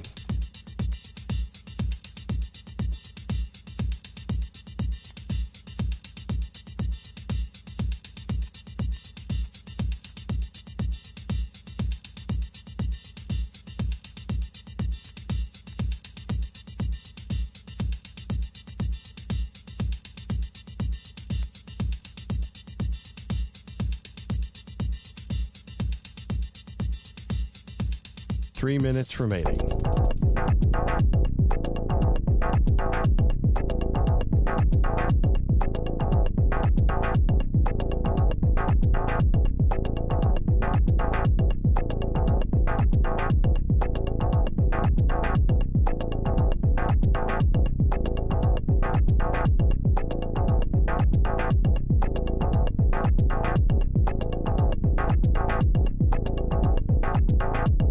Two minutes, 30 seconds remaining.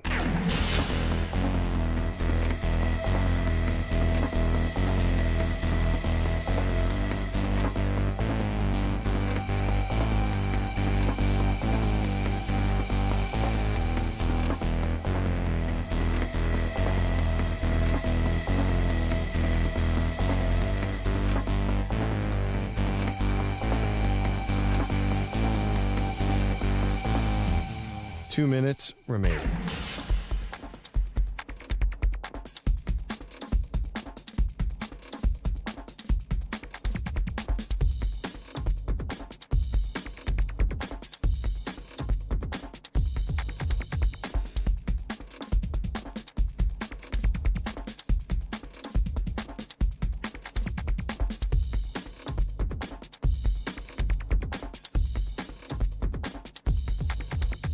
1 minute, 30 seconds remaining.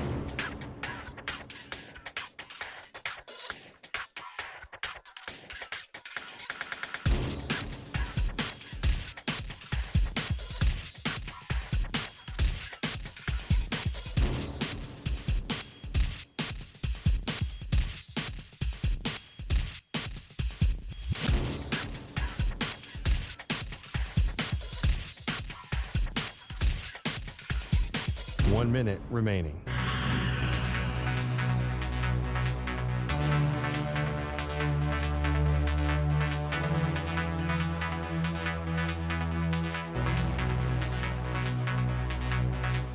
Forty-five seconds remaining.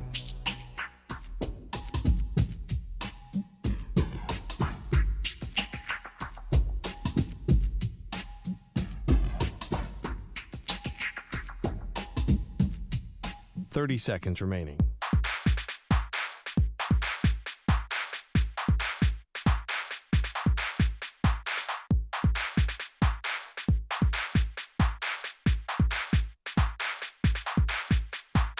Seconds.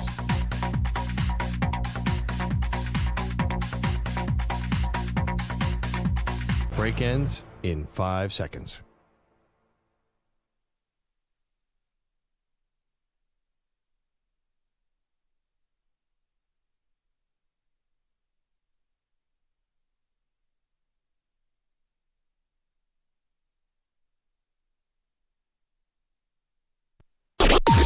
Maggie and Perloff on the Infinity Sports Network.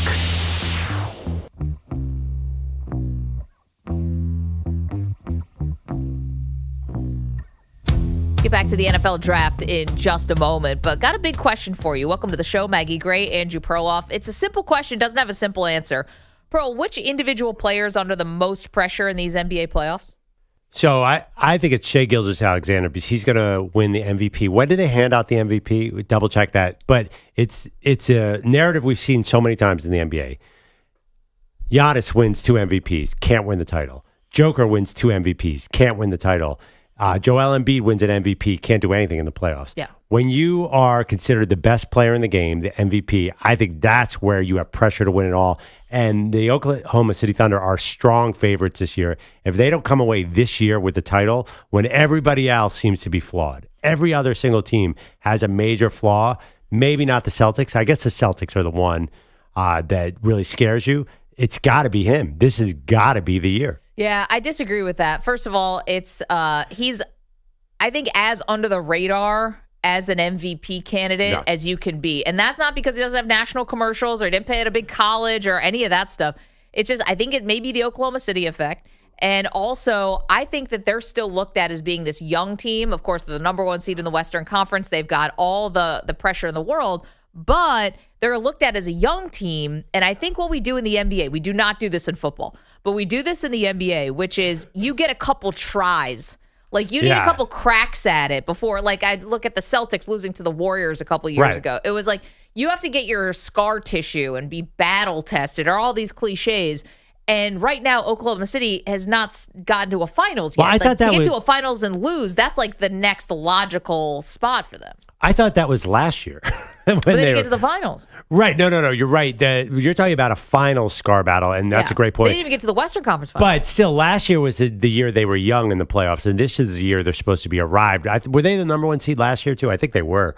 I think last year was they're too young, but now they're not too young. Now they're mature, and they should be ready to go. I think that people expect them to, this is a breakthrough year, not the learn how to play in the playoffs year. That was last year. Yeah, I don't know if people care. I bet NBA fans, I don't even think the players care as much about their seeding, because it seems like half the NBA doesn't treat the regular season in a serious way anyway. Well, but it's not just the seeding. They were 68-14. They had they broke a 50-year-old record of the biggest score differential of any team. They won by 12.9 points per game. That beat a 1973 Lakers record or something, or 71.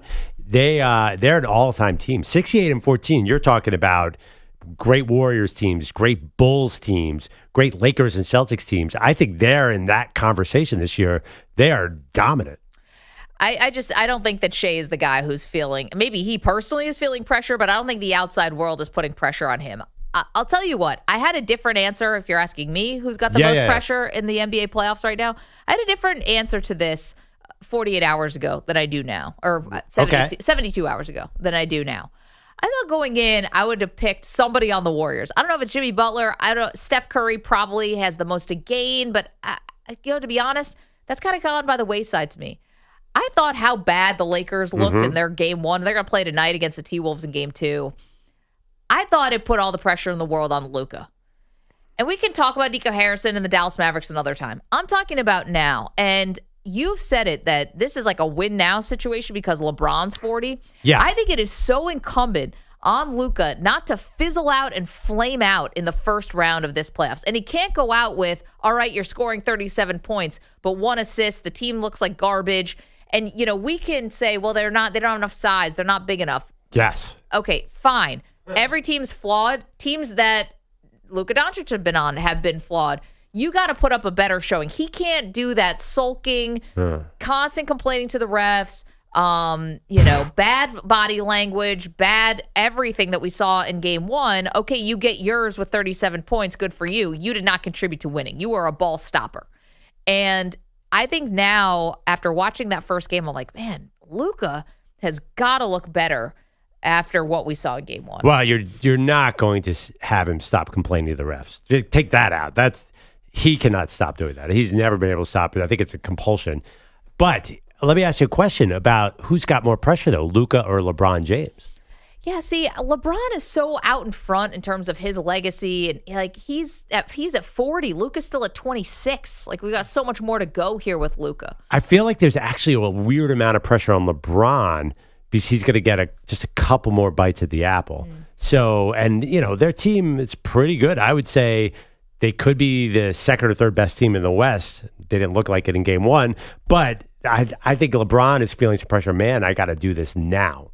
Luka might have more runway ahead of him. Yeah, well, that's definitely true. 888-710-4ISN, who's got more pressure on them in these NBA playoffs. The only thing about LeBron is he's not going to get questioned about the type of things that Luka will get questioned about. The hookah and the beer? The hookah, the beer, Yum. No doubt. Do you think LeBron smoked a hookah? Probably at some point. Probably. Yeah. No, he drinks a lot of wine. We know that, but that supposedly has good toxins. Yeah, sponsored by Ernest and Julio Gallo's study that it's good. Nobody's give me a sponsored by Franzia.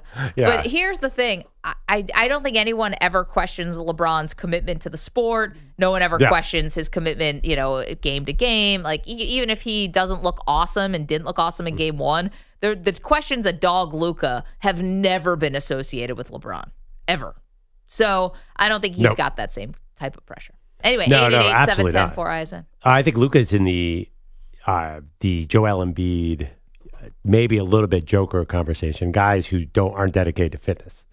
He's Embiid very much so. Embiid, it's not totally overweight, but he just didn't seem like that was his number one priority. But I got to tell you, Luka looks pretty svelte in LA. I don't think this is going to be a problem. You know what happens? You go out to LA, everybody's tan and thin. I know. There's a lot of pressure to eat healthy.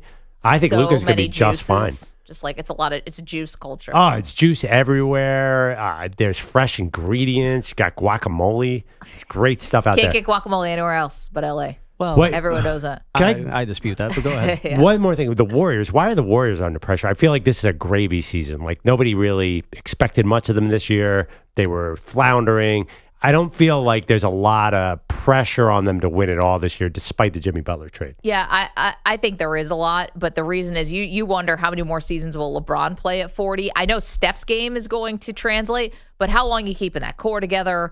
I just Jimmy Butler. None of these guys are young, so they have to get it done now. But it feels like a nice little surprise season to me. Oh, hey, look, the Warriors are back.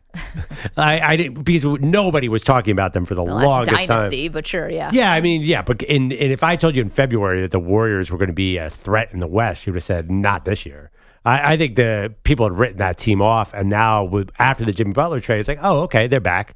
And there's still a long way to go. They have, I keep saying, same problem with the Lakers. They have nobody inside. Yeah. Anybody in the Eastern Conference? Maybe Jason Tatum? See, I think the Cavs. Or, Donovan Mitchell, maybe? I think, and it's the mirror image of the Thunder is the Cavs. The Cavs got to break through. They can't keep losing in the playoffs. This has got to be the year for them. I just don't think people are as invested into Donovan Mitchell and Shai Gilgeous-Alexander the same way that fans are invested in Luka now, obviously LeBron, Steph Curry. I just don't think you're getting the same fervor. I don't think that everything they do is not a referendum on who they are. I think there's more of a take it or leave it. I can see that with Donovan Mitchell, but what about Jason Tatum? Take a look at the Celtics. I don't want to say they just won. I know, but they have Jaylen Brown was the guy. They've won. they are somewhat cruising. They somewhat cruise all regular season long. For them to come up short of the NBA Finals, don't you think that there's some kind of pressure in Boston to at least repeat as Eastern Conference champions? Nobody repeats anymore. 5-year grace period after you win a title. Nobody repeats anymore, so something always happens that's weird. I think there's way more pressure on the Cavs because they are stacked. Like, they're built for this. No, yeah, and I agree. Just, they better do it this year or it's never going to happen. Mine would be Donovan Mitchell for that reason. I mean, you take a look at the Cavs. They were supposed to be what the Knicks were supposed to be, what I envisioned the Knicks to be the team that didn't do well in the playoffs and finally took all those bruises to elevate themselves in the Eastern Conference, and now they get that top seed. That's why I think that they have the most pressure, at least Donovan Mitchell being the star of that team. They're finally at the top. They finally have a target on their back. Can they actually get to the finals now without Braun? If you want to talk about Eastern Conference, the guy who's facing the most pressure is actually not a player. It's your coach, Tom Thibodeau, because he's going to be out the door if they lose. And had I brought him up, I would have been said, probably would have been, Manny again, bringing up his Knicks, of course. But I'll bring it up for you. I mean, you're not wrong, though, Tom. If they don't get out of I think they'll get out of the first round against the Pistons, but if they don't get out of the first round against Detroit, watch out, Tom. He's gone. And I love this. Like, he's the one who traded the 5 picks for Mikal Bridges. Yep. Or Mikal Bridges missed a huge 3 last night that could have tied the game, and everyone's like, 5 first-round picks for Bridges. Like he had anything to do with the draft compensation. Guy missed a shot. Whether it's, 1 first-round pick or 5. Get on Leon Rose for that. Get on Jalen Brunson for wanting his college teammate, another one. 888-710-4ISM. Want to go to, you're welcome to weigh in on this, what individual player or person has the most pressure on them in these NBA playoffs. Wanted to also go back to the 49ers, Pearl, opening their voluntary camps today. Will Brock Purdy show amidst a very intense contract negotiation? Rich is in California. Good morning, Rich. What do you think? Don't really know. I think he might. The fact of the matter is he's going to get paid because there isn't anybody out there that's better than he is at being the 49ers quarterback. And I think a lot of the speculation about what Brock Purdy's going to do has to do not so much with Brock Purdy, but a lack of talent at that particular position. Mm-hmm. The point being, you don't have a whole lot coming in with the draft. There's no real big name other than Shedeur Sanders. And to be really honest with you, who else are you going to put there that's better? I mean, Sam Darnold was the backup quarterback, and clearly Purdy was better than he was. So, he's going to get paid. The problem is with the 49ers is the rule concerning salary cap is doing what it's supposed to do. Right. And they hung on to these guys just a little bit too long, and now they've got a problem. They're trying to get a bargain from Purdy, and I don't know that that's going to happen. It really is going to depend, Rich, and thank you for the call. Does Purdy have the stomach to stare down the 49ers? I wouldn't. I'd fold like a deck of cards. Man, I've made $3 million in my career and someone's offering me 50 or 45 or whatever. I know, but he's thinking about it differently than you are, But I do think the rest of us, we jump at $50, but that's not like that. I think that there aren't a lot of quarterbacks. I mean, there's no other Mr. Irrelevant. There are 7th-round picks negotiating deals. That's not a thing. Most of the guys on their second contract already have 25 in the bank. He is really in a unique position here with the Niners. And I think Rich nailed it. He's great at being the 49ers quarterback. I think it's a huge question mark. Would he be great as the Dallas Cowboys quarterback or any other quarterback? We have no idea. He seems so perfect for Kyle Shanahan. I mean, if you're talking about average salary, number 1 is Dak Prescott, who makes $60 million. After that is Jordan Love, makes $55. Trevor Lawrence makes $55. Joe Burrow, $55. Josh Allen, $55. Tua, $53. Jared Goff, $53. Herbert, $52. All those guys are better than Purdy, except for Tua. Okay, but here's the thing. I think that his agents would say, but first of all, how are you? And maybe not Goff, by the way. I was going to say, how are you determining better, A? And then 2, he's not that far off. And I think that Rich is right. I think Purdy is incredibly valuable to the 49ers because we're talking about who's got the most pressure in the NBA. Who's got the most pressure in the NFL to get this thing going again and to maximize on this window? It's Kyle Shanahan, John Lynch, and the 49ers. Yeah, but without a doubt. Where's Purdy going? Who cares? I mean, like, he's not going anywhere. He doesn't have a choice. He's got to play quarterback for the 49ers. Why not play hardball? By the way, last year he had 20 touchdowns and 12 picks. That's not a top 25. When his players got hurt around him, he couldn't do anything, and the line was not great for him either. I mean, it's perfect excuses, but he wasn't good last year. Right, There's just no doubt about it. But who is good when they lose that many weapons on the offense? Like, honestly. Well, I think some of those guys you listed before would have been better. I mean, I think Joe Burrow and Josh Allen would have been better. Like guys like that, like supremely talented guys who are no brainers. Boom, you pay them $50 million. I don't think Purdy's in that category. To compare him to to compare him to Josh Allen and Joe Burrow is like that. That's not fair. Like what? He's not Mahomes. Like, and to be fair, he had a lead on Mahomes in the Super Bowl. Yeah, so. I just don't think I'm with. I think when Chris Sims said it, crystallized what I've been thinking. He is borderline top 10, but probably not a top 10 quarterback, which is not bad. Listen, there are a lot of guys between 10 and 15 who are good enough to get you to the Super Bowl, but he's definitely not like, wow, we have to pay this guy or the franchise is sunk, like Josh Allen. Okay, but you want to go into what I think is a very important year for the 49ers. Right. Would we both agree about that? Kind of. I think expectations have lowered tremendously because they lost a lot of talent. Okay, but they've got four picks in the top 100. They've been really good in the third round where they've got 2 picks. I mean, I think there's an expectation here that San Francisco took a little bit of dip after the Super Bowl loss, and they're going to be right back. You want to go? I don't think so. You don't think that it's lowered a little bit there? I mean, they just lost a lot of guys. They did, but they lost guys who were older. Like, this was on purpose. That's all they got. They're also getting a lot of guys back. Like, Brandon Ayuk will be back. You think McCaffrey could be back. So I don't see them as, little sisters of the poor this year. But they went in last year as, I think, the favorite of the NFC, and that is definitely not happening this year. Well, yeah, they won 6 games.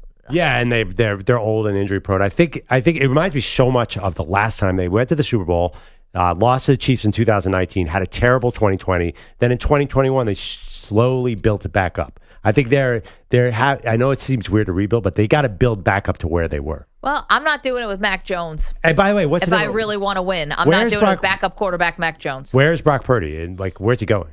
What do you mean? Like he's going to hold out for the season? Well, but here's the thing, Pearl. I think you're forgetting there is I know things are very cutthroat, and that's fine from front offices. But they have been publicly saying, we're going to pay Brock. Yeah. It's our priority. To about face on that now and be like, haha, play for the league minimum because we have you on our franchise tag or whatever they want to do, right? They have him for another year. This will be the final year of his deal because he's not a first-round pick, so they don't get the 5th-year option. Right. So it'd be going into the 4th and final year of his deal. But then they can tag him twice. But you know what? I feel like that never really works out for the team. Because you end up paying the guy anyway, for the most part. You either lose him, like Washington did Kirk Cousins, or you end up paying him anyways, like Lamar Jackson. And at that point, you're paying him probably $10 million, $15 million more a year because the average has gone up in the meantime. Here's a controversial question that I think you're going to disagree with me on, but is Brock Purdy that much different than a 2019 Jimmy Garoppolo? I think they're very similar. I think you're paying Shanahan a lot. Garoppolo. Yeah, I know. They gave him a ton of money. I think you are very confident that in Shanahan and John Lynch to make great draft picks. I think that you are looking at this as a big picture thing, not a singular quarterback who's going to lift all boats. Like I keep going, Josh Allen, Patrick Mahomes. I think Purdy is part of a system. I mean, there's just no way to avoid it. He's in a different calculus than some of those other elite quarterbacks. Like Purdy is not Brock Purdy if he goes to the New York Giants. I mean, he's basically a journeyman. I think. I mean, he's kind of not a journeyman. He's like Andy Dalton, or Kirk Cousins. He's very similar to Kirk Cousins. So would you... Kirk, who's gotten paid every time at every turn. Mistakenly. I mean, a lot of teams, a lot of people say... Why wouldn't Purdy think he's getting paid if you're just comparing him to Kirk Cousins, who's made probably $250 million in his career? And I think teams are like, wow, man, I wish we hadn't spent all that money on Kirk Cousins. 888-710-4ISN, 888-710-4476. Coming up, we've got NFL draft rumors for you. Separate a little fact from fiction there. We're going to try. What do you think about Brock Purdy? I think he's showing up today, but it might get a little chilly, the relationship between him and the front office if this contract doesn't happen soon. 888-710-4ISN. You're in a 5-minute break.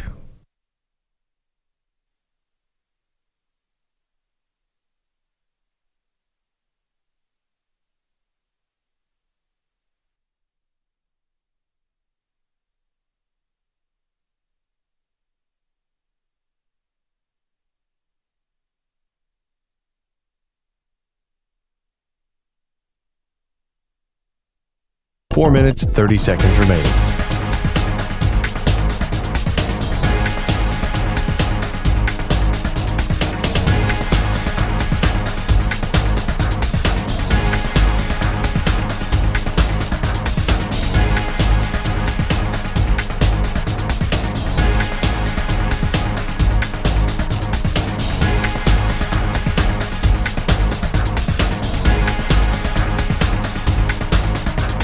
Four minutes remaining.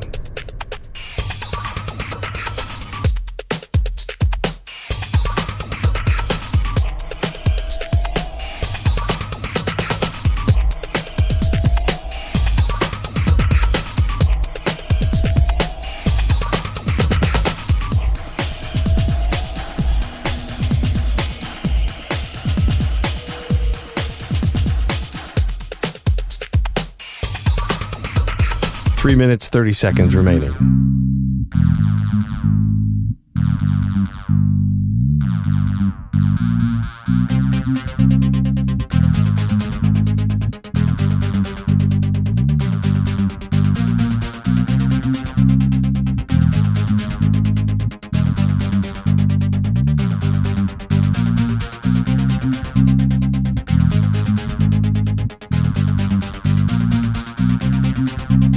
Three minutes remaining.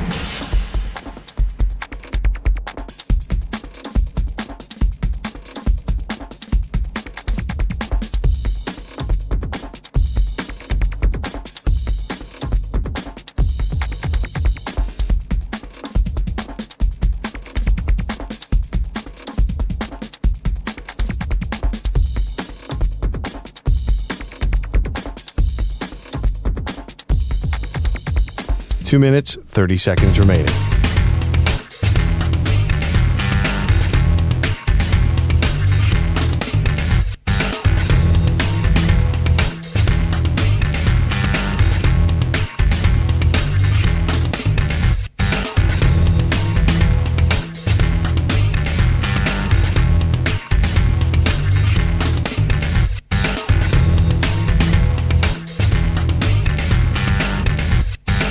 Two minutes remaining.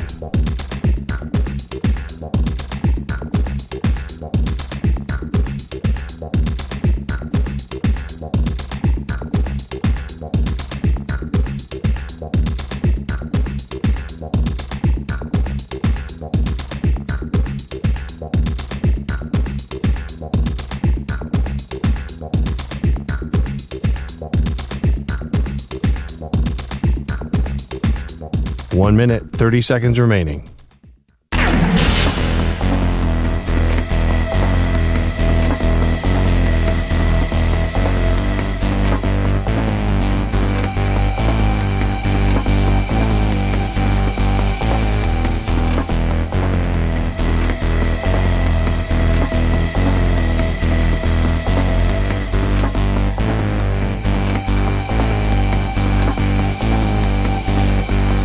One minute remaining.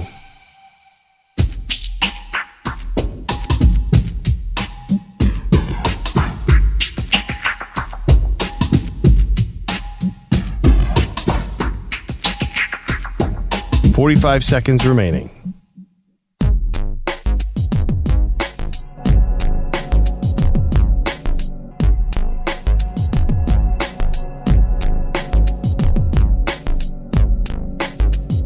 .30 seconds remaining.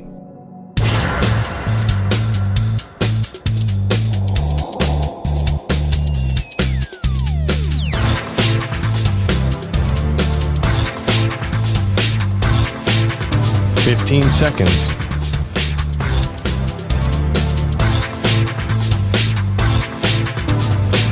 Break ends in 5 seconds.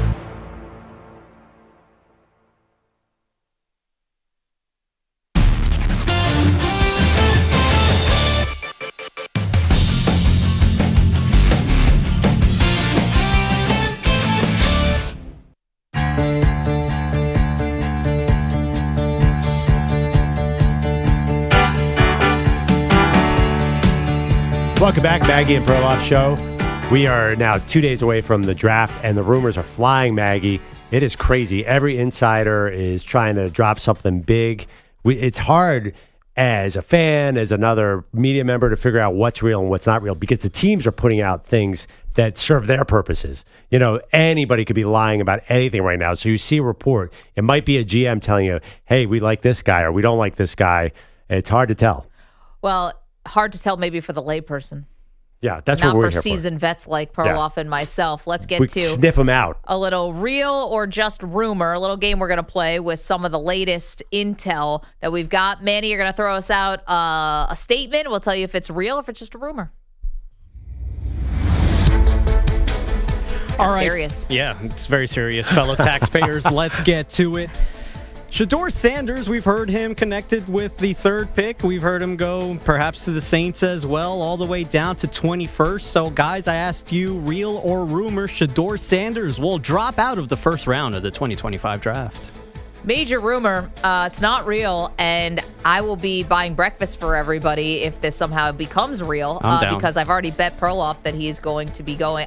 He's not going past 21, in my opinion. No shot. That number keeps moving down and down and down. 3, 9, 21. Take your pick. He's definitely going not to the falling first below round. 47. No. I'm keeping it in the first round, though. That's the question. I just can't imagine he would have a fall when there's nothing to precipitate it. There's not this giant red flag. Nothing has changed since the end of his time at Colorado. I think he was projected to be a first-round pick from the moment he played his last game with the Buffaloes, and that will continue. I'm going to say real. I'm not saying he won't go in the first round. I still think he probably will, but I don't think this was out of thin air. So many kind of NFL draft evaluators and people in the media and outside the media have wondered if he's a first-round prospect because of the physical traits. I mean, that can't be. There's so many people I know and trust on TV and everywhere who said, yeah, in this draft, he's a first rounder. In a normal draft, he's not. Hey, dude could have come out last year, but I'm sure he didn't get a first round grade. So I think this is real. I don't think people are just saying this. I think there are a lot of teams who don't have him graded, but it only takes one. So I think he goes to the first round, but I don't think this is smoke. I think there is a chance that he falls a little lower than we all expected. What's next, Manny?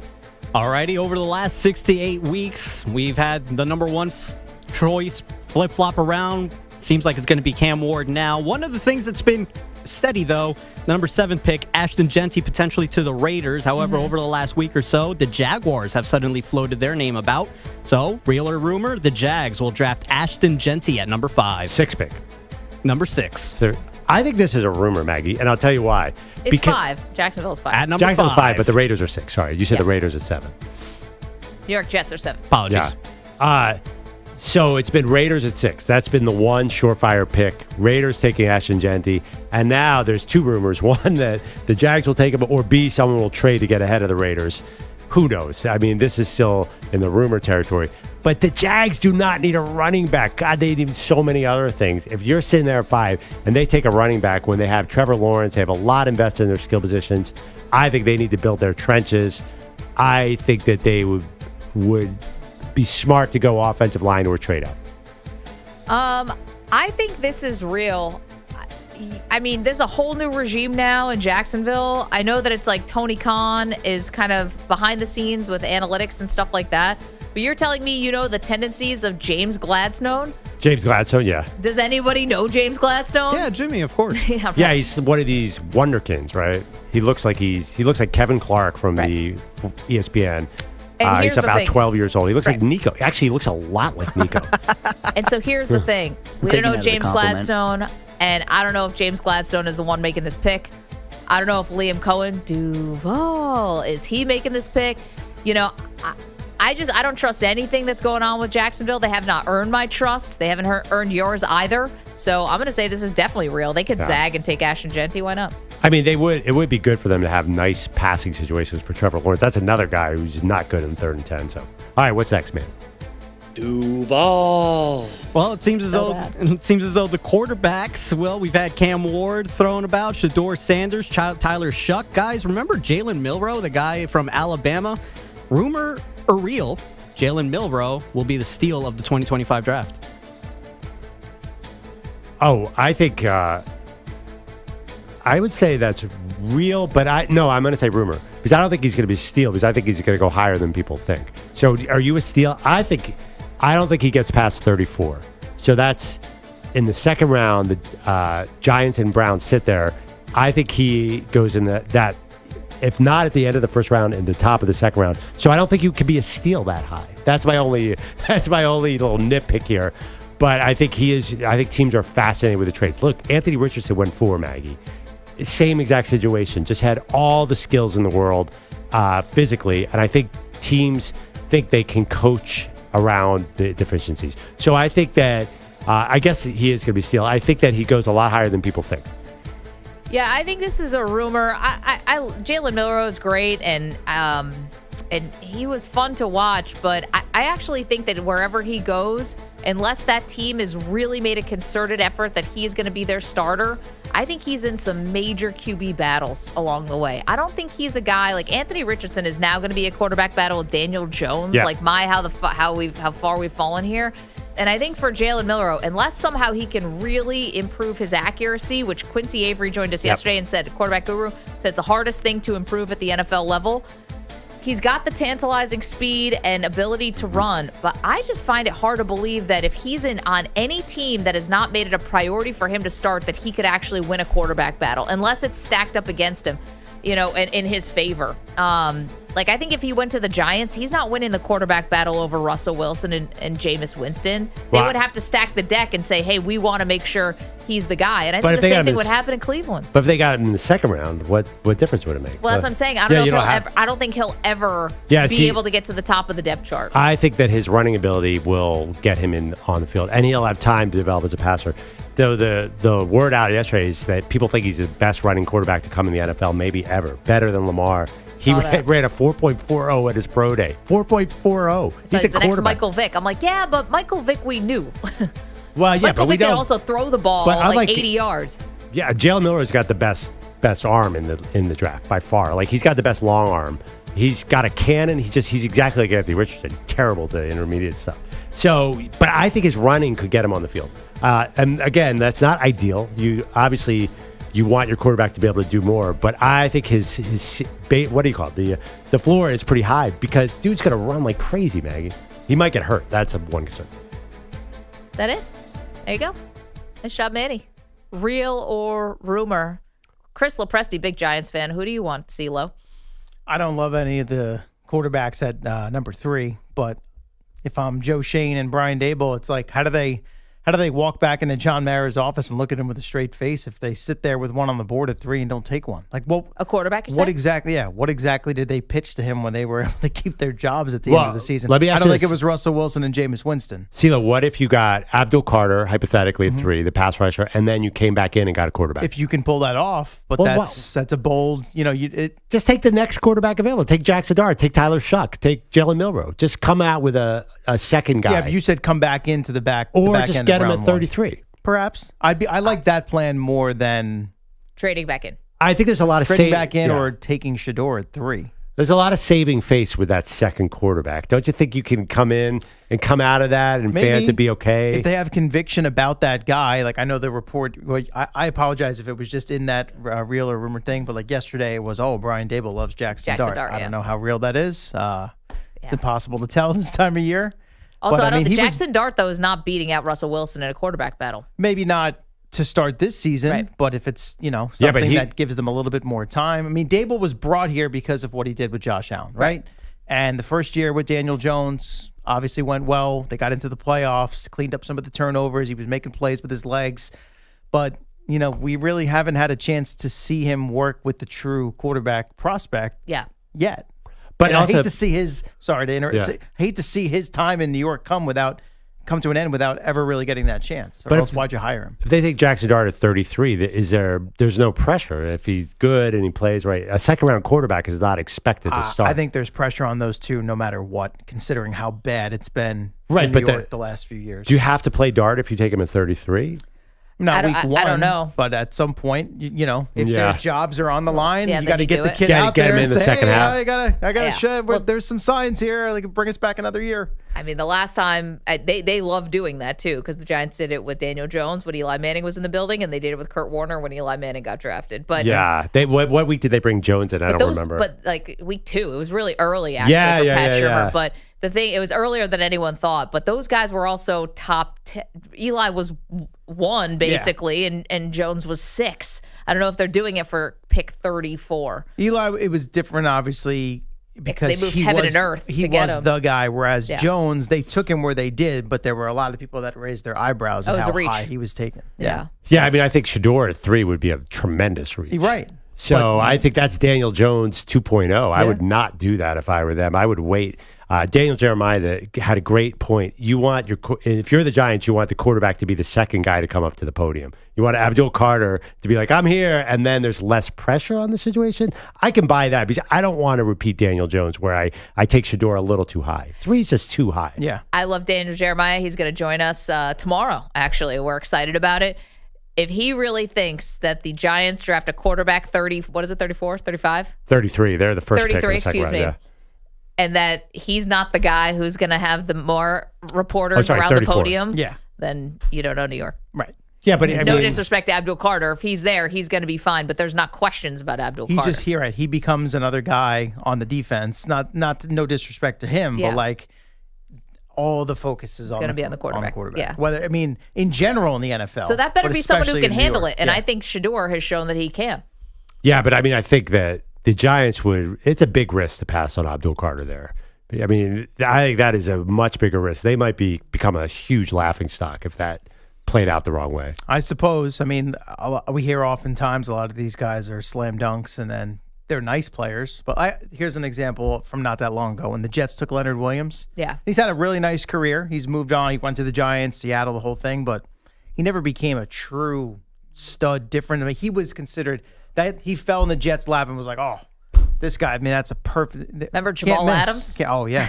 We can just go through the Jets' history. I mean, both teams. I mean, the Giants took Kayvon Thibodeau high in Joe Shane's first draft, and he's been okay. Not great. I think Carter's a way different animal than all those things. I mean, he is. When Tennessee Titans came out and said, we're not going to pass on a generational player, that's who they were talking about. Okay. I think he's Micah Parsons 2.0. I think I think it was Carter. They loved Carter, apparently. I mean, Abdul Carter is very special. I don't think he's Leonard Williams. I don't think he's Jamal Adams. Giants are still dealing with the fact that they passed on Parsons as well. But, Yeah, that hurt.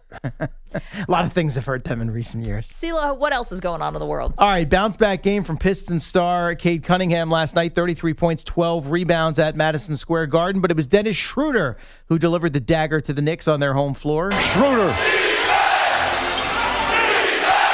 We mentioned he was shoot 3. Oh, it's good. Dennis Schroeder with a clutch shot. We mentioned he would shoot you in it. He'll shoot you out of it. 19 points off the bench for Schroeder. Knicks down 3 with under a minute to play. He shot them into a victory, as it turned out there. Mike Breen, Clyde Frazier on MSG in New York. He would take... What is going on? That's what the Knicks were asking in the fourth quarter of that game. He would tack on a free throw to seal the deal, as the Pistons did blow another big lead in the fourth quarter, 15 points, but this time prevailed 100-94. We've heard from Tom Thibodeau criticizing the officiating, specifically as it pertains to Cunningham and Jalen Brunson, the 34 free throws for Detroit versus 19 for the Knicks. Karl Anthony Towns didn't want to go there. You can't be worried about free throw disparity and all that stuff. We got to go out there and play physical and not worry about that. If we let that creep into the minds, it becomes contagious, and it's not good for the team. So do a better job of just blocking out the noise of that and just playing the game. Problem for Towns, he didn't score in the second half and took his last shot of the game with 5 minutes and 20 seconds left in the third quarter.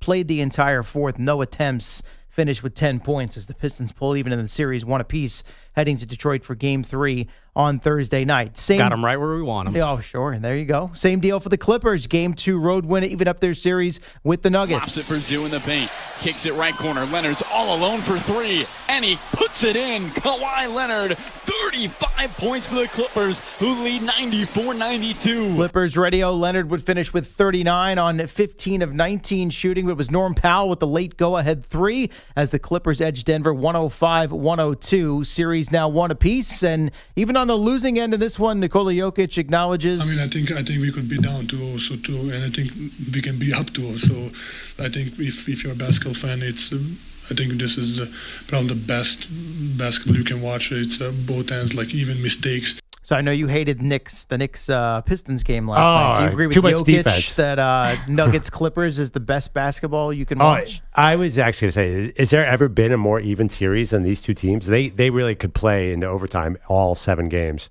I just like his analysis there. That was classic. I wasn't sure if you were going to bring up the fact that guess who got into the scoring column last night? And they even sound surprised on the broadcast. Bronny James. No. Oh, I was about to say Bronny? No, they didn't play last night. I was going to say. Somebody played last night. Oh, wait. Played last night in the Nuggets clip. Who got in the scoring column? 2 points, 8 minutes, 1 of 1. Ben Simmons, guys. Oh, geez. Ben Simmons. Which team is he on? No, I'm kidding. I know, but no, I didn't know he was. He's not with the New Zealand Breakers in the NBA. Soon. But although with these kind of scoring outputs, maybe he's got another $100 million coming his way. Who knows? Oh, I'm sure. Probably Everyone loves the upside. Hopefully from the Sixers again. But I will tell you, from an aesthetic standpoint, I do not like the Knicks Pistons. Yeah. To see Russell Westbrook and James Harden still going at it in the first round. I mean, one of them is going to lose here, and the next is going to lose in the next round. These are my 2 least favorite NBA players of all time. Well, I'm just going to put it out there. You hate of those all guys. time. But so we did M&P 500 on Mondays, which we always do our stock up, stock down. We meant to put Russell Westbrook in there, but we didn't know which way the stock was going. Yeah, he actually played okay last night, but trust me, he will not win an NBA Finals. That's never, ever, ever, ever going to happen. Cut that. Never. He's so wide open on some of these threes, and especially the corner threes. Like they're the easiest threes to make, to the point where there's like a famous basketball writer that's suggesting they should ban corner threes because they've gotten so easy for these guys to make. And Westbrook, they're leaving him. I mean, there's no one else in the shot. Yeah. He wants no part of it. But he made a couple of them. All right. So. Let me give you back-to-back threes, actually, in the fourth quarter last night. One more thing before I go. We talked Nico Harrison earlier in his latest comments on the Luka Doncic trade, second media availability in recent days, weeks, whatever. So Charles Barkley last night on TNT offered this public plea to Harrison. I consider you a friend of mine. I wish you nothing but the best. I thought you did a good job last year with the Mavs. And obviously whatever happened this year didn't work out. Man, don't do no more press conferences. I don't even know what you're doing. I really don't. And he would continue and wrap up his point here. This war is over, brother. You got to taking the L. I hope you keep your job. I hope that team get healthy. But man, don't do any more interviews. Please don't. At least he's an idiot and a fool. Shaq didn't get up in the middle of that to go use the bathroom. I don't know if you saw any of that last night. No, I didn't. I'll bring you some of that next hour. Literally walked off in the middle of the conversation and nature called. So we talked about Jalen Brunson earlier, thinking he had to use the bathroom. Listen, Shaq, the last few weeks of Inside the NBA, boys are just mailing it in now. We still got the whole playoffs. I know, which is rough for us, the viewer, but it seems some boys are mailing it in. Maybe anything goes. It's just kind of like, they're letting it all hang out. I mean, that's got to be a pretty big emergency. Yeah, apparently he's been taking shots of olive oil, something for his body or his stomach. Who is this again? Shaq. Okay. Yeah. So, is that a sponsorship that he has with some kind of not the sure, general? But the general's olive oil. He had to excuse himself and literally walked right in front of the desk and across the stage. What's the? Couldn't have even gone behind the guys when walked. Oh God! It's not like he's small. What's the stuff they give you when you order a Papa John's pizza? It's like the garlic sauce. Yeah, garlic oil or whatever. Yeah. Maybe he's taking a shot of that. Dipping the crust in there. I mean, you get the was it the shakaroni pizza from Papa John's? I mean, that's probably what happened. He probably made $1 million off of that bathroom break last night. They were concerned at first that it wasn't number one, but when he returned, he let everybody know it was one. Just a quick. Yeah. Can you imagine using the bathroom after Shaq? No, I'm good. No. I think I'd go to a different state. I just go outside. Or hold it. Just never go again. Just scarred. The parking lot on Techwood Drive is fine for me. I don't need to follow up Shaq. No. Would you go? There's only one bathroom. Would you rather go after Shaq or Chuck? That's a good poll question. Great question. Let's run it up the poll. Maggie Perloff X. You know how Kenny Smith runs to the I love it, yes. to the chalkboard? He also runs to the bathroom at a commercial break to get there before Shaq and Barkley. That's when he really shows off the speed. Yeah, that's why he's in such great shape. He looks great. Kenny the Jet, man. He's still the Kenny jet. the Yeah. Jet. Yeah. You got to beat Shaq and Barkley in the bathroom. Otherwise, there's nothing left there. I would think he could handle that okay. I feel got like the the quickness toilet gets advantage. nervous if it sees Shaq coming. It's Honestly, like, I'm not even talking about like the damage, just sitting on that thing Yeah. that much weight. I That's think some about that strong sometimes. porcelain. Some strong porcelain right there. Yeah. You think about that sometimes? Well, not specifically with Shaq. I think sometimes about like, what if you are someone who happens to be just like really gigantically obese, and you've been going, say you live in a 1-bedroom or have 1 bathroom. So you're using that same bathroom over and over and over again. At some point, does something come loose? A little wear and tear. I'm talking about people who are really like 500 pounds. Well, they make special toilets for that. Do they reinforce?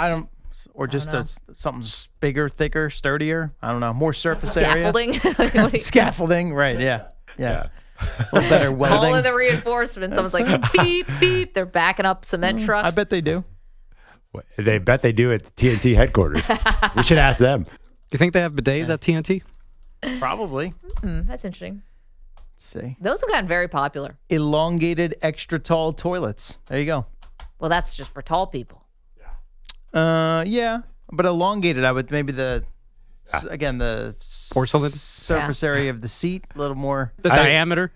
Another question: how does Wemby squeeze into a bathroom stall? There it is. Yeah, That's a great question. It's like watching Will Ferrell and Elf in the North Pole. Yeah, Probably. the world is just not made for a 7'5" guy. CeeLo, thank you. 888-710-4ISN coming up. Oh, this one was interesting. Brotherly love? I don't think so. Got an update for you next. You're in a 5-minute break.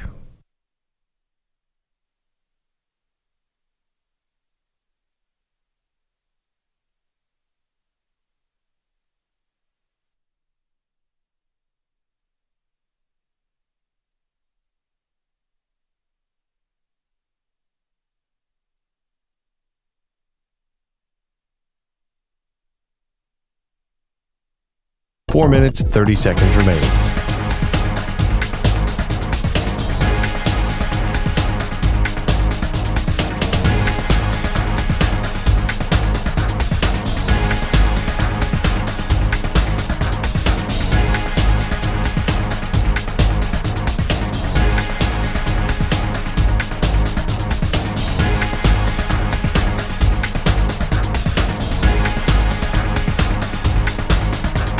Four minutes remaining.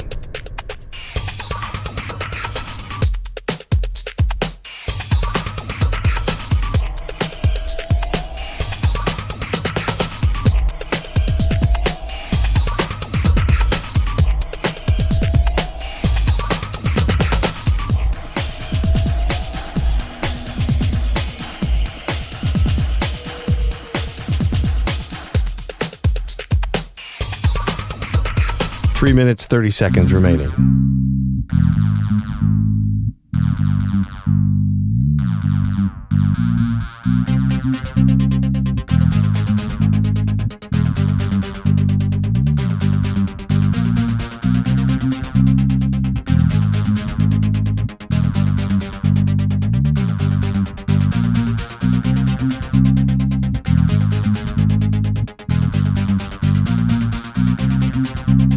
Three minutes remaining.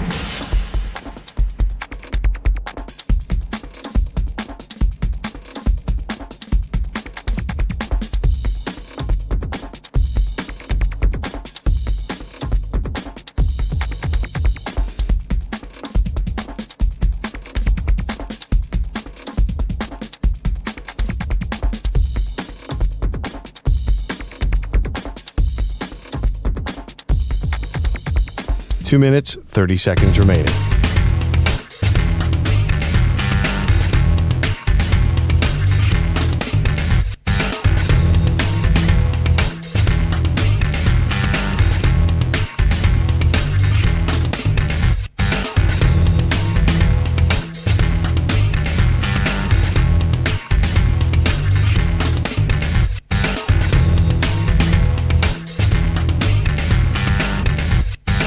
Two minutes remaining.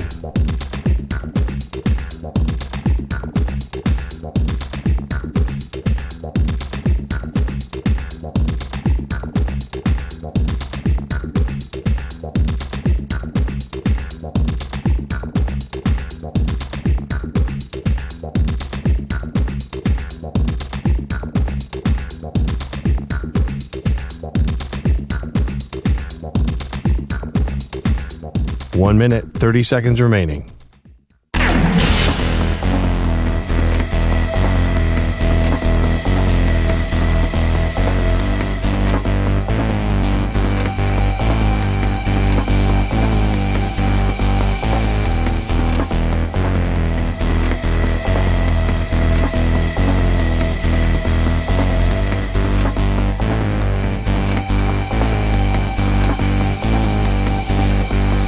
1 minute remaining.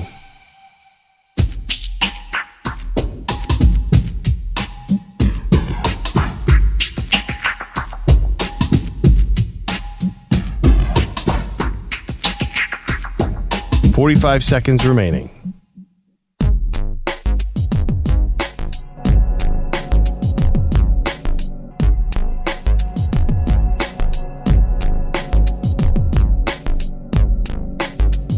.30 seconds remaining.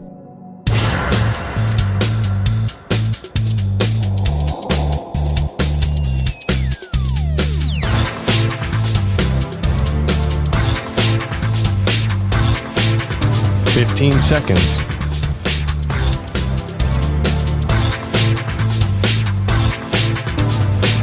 Break ends in 5 seconds.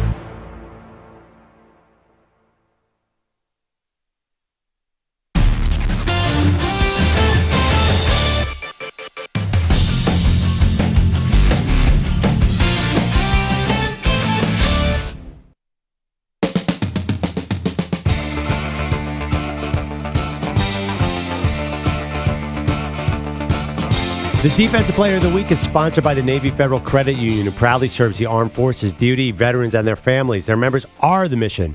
Learn more at NavyFederal.org. All right, Maggie, you have a vote for Defensive Player of the Week? I'm thinking about either Hurricanes goaltender or maybe Winnipeg Jets goalie. I'm thinking Manny went hockey goalie. Manny Pucks. I have a unique one. I'm going to combine both Thompsons, Auxerre and the other one. Amen. They are so undeveloped on offense. They must be that good on defense because there's no other reason they'd be on the court. God, are they awful to watch on offense. So I'm going to go, and they are sick on defense. Two different teams. Can you really combine them? I'm combining them, yes. I'm combining. They are the Defensive Player of the Week. He's combining them just like their middle names. They share a middle name. I was hard with Amen because they lost. So you can't pick a Defensive Player of the Week so I had to bring in his twin brother to get them as a unit to be the Defensive Player of the Week. And they get after it on D. There's no doubt about that. Well, Pearl, you're a lot hotter than Maggie because I got basketball and it goes to one Miami Heat's Bam Adebayo. 6 steals and 6 blocks over the last 7 days for Bam in wins over the Bulls and the Hawks to secure the 8th seed for Miami. The Heat, they trail the Cavs 1-0. Game 2 is tonight, 7:30 Eastern Time in Cleveland. Bam Adebayo, the Defensive Player of the Week. There we go. Well, Perloff is from Philadelphia, and he loves to say that Philly is the city of brotherly love. I think you coined that term. I love that. But meanwhile, here was A.J. Brown yesterday, someone who has won a Super Bowl for your Philadelphia Eagles. Well, this isn't good. Come on, Philly. Come on, man. You stole my whip last night. Come on, man. I'll make a deal with you, bro. To whoever you are, which I'm going to find out soon. I'll make a deal with you, bro. Just bring the whip back, bro. I won't press charges, bro. Just bring the whip back, bro. And you can go on about your day. But if I find you, come on, bro. It's gonna be what it's gonna be. And I'm gonna come in the interrogation room. I might see about you, my boy. Like, I'm on that. But just bring the whip back, bro. You smooth with it, though. You pulled up at 342. You walked. You got up out of there at 345. You fast on your feet. Real fast. I'm gonna show you how fast I am on my feet. Yeah. Real talk. Like, this finna get done today. Like, bro, so you might as well pull back up, bro. Drop that off, bro. We know where you at right now. Right now. Like, pull back up, bro. All right, update on the story. That was A.J. Brown on his own Instagram. They did get the car back. The whip? Yeah. The whip has been returned. Was he implying that there's a tracer in that car? I assume that's what that means. It's like, it feels like he knew where the car was.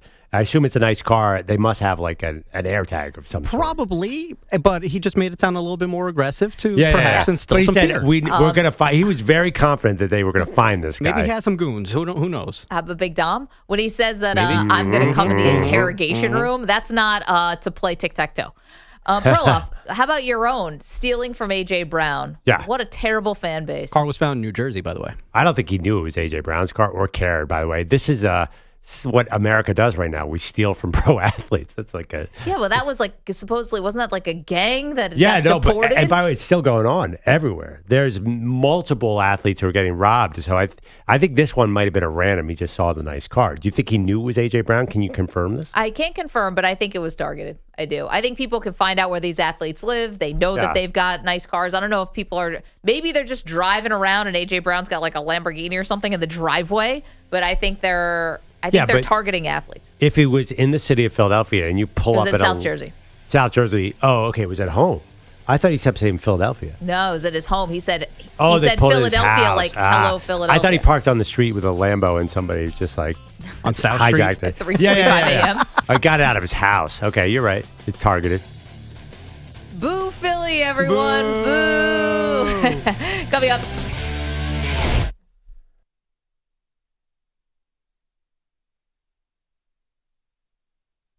You're in a 5-minute break.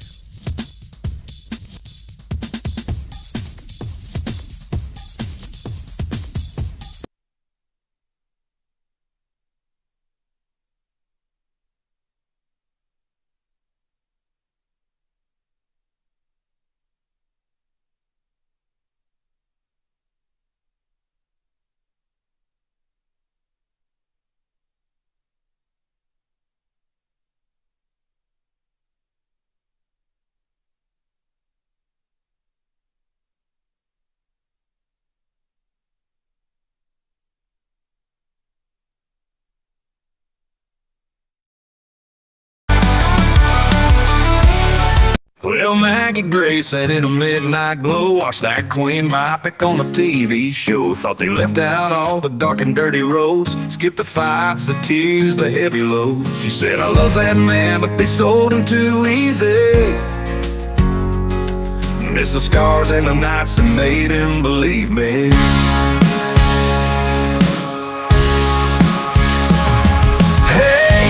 Gray's got a bone to pick, says the story's rough around the edges and slick. Where's the thunder, where's the pain, where's the fire that built the man's name? Let's sing it loud for the fight he braved. Maggie Gray hates the biopic, the soft paved. Down at the station, the gossip rolls in. Vanilla Ice still ain't clocked in, same old sin.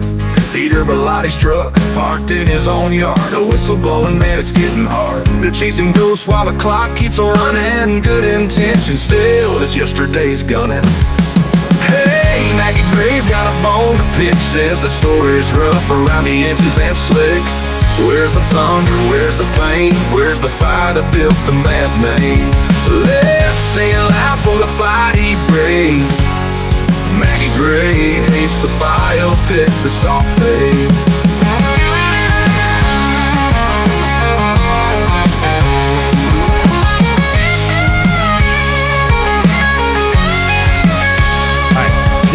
This is Andrew Perloff with a Sports Minute.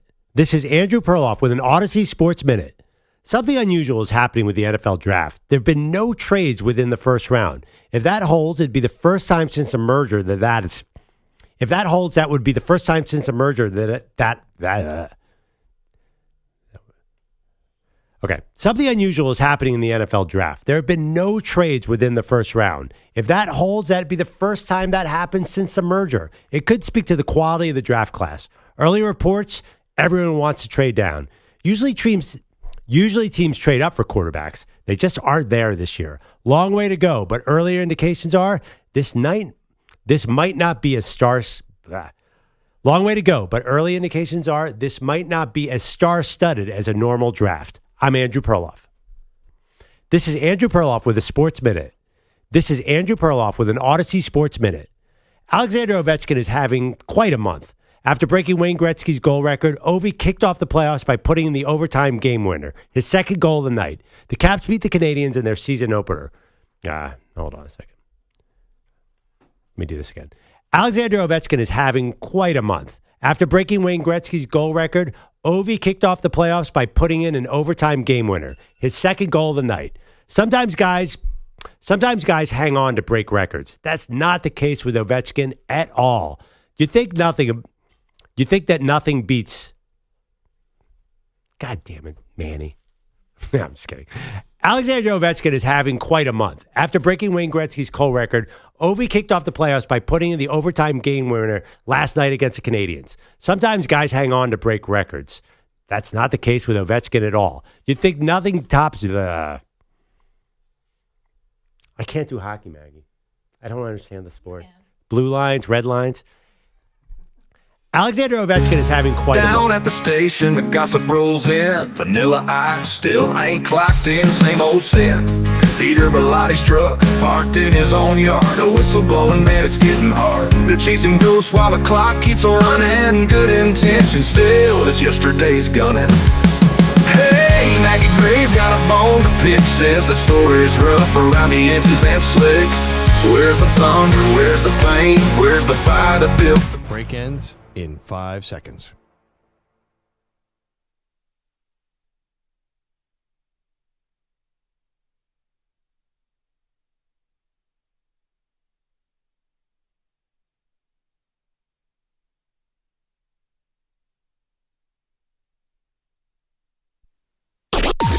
Maggie and Perloff on the Infinity Sports Network.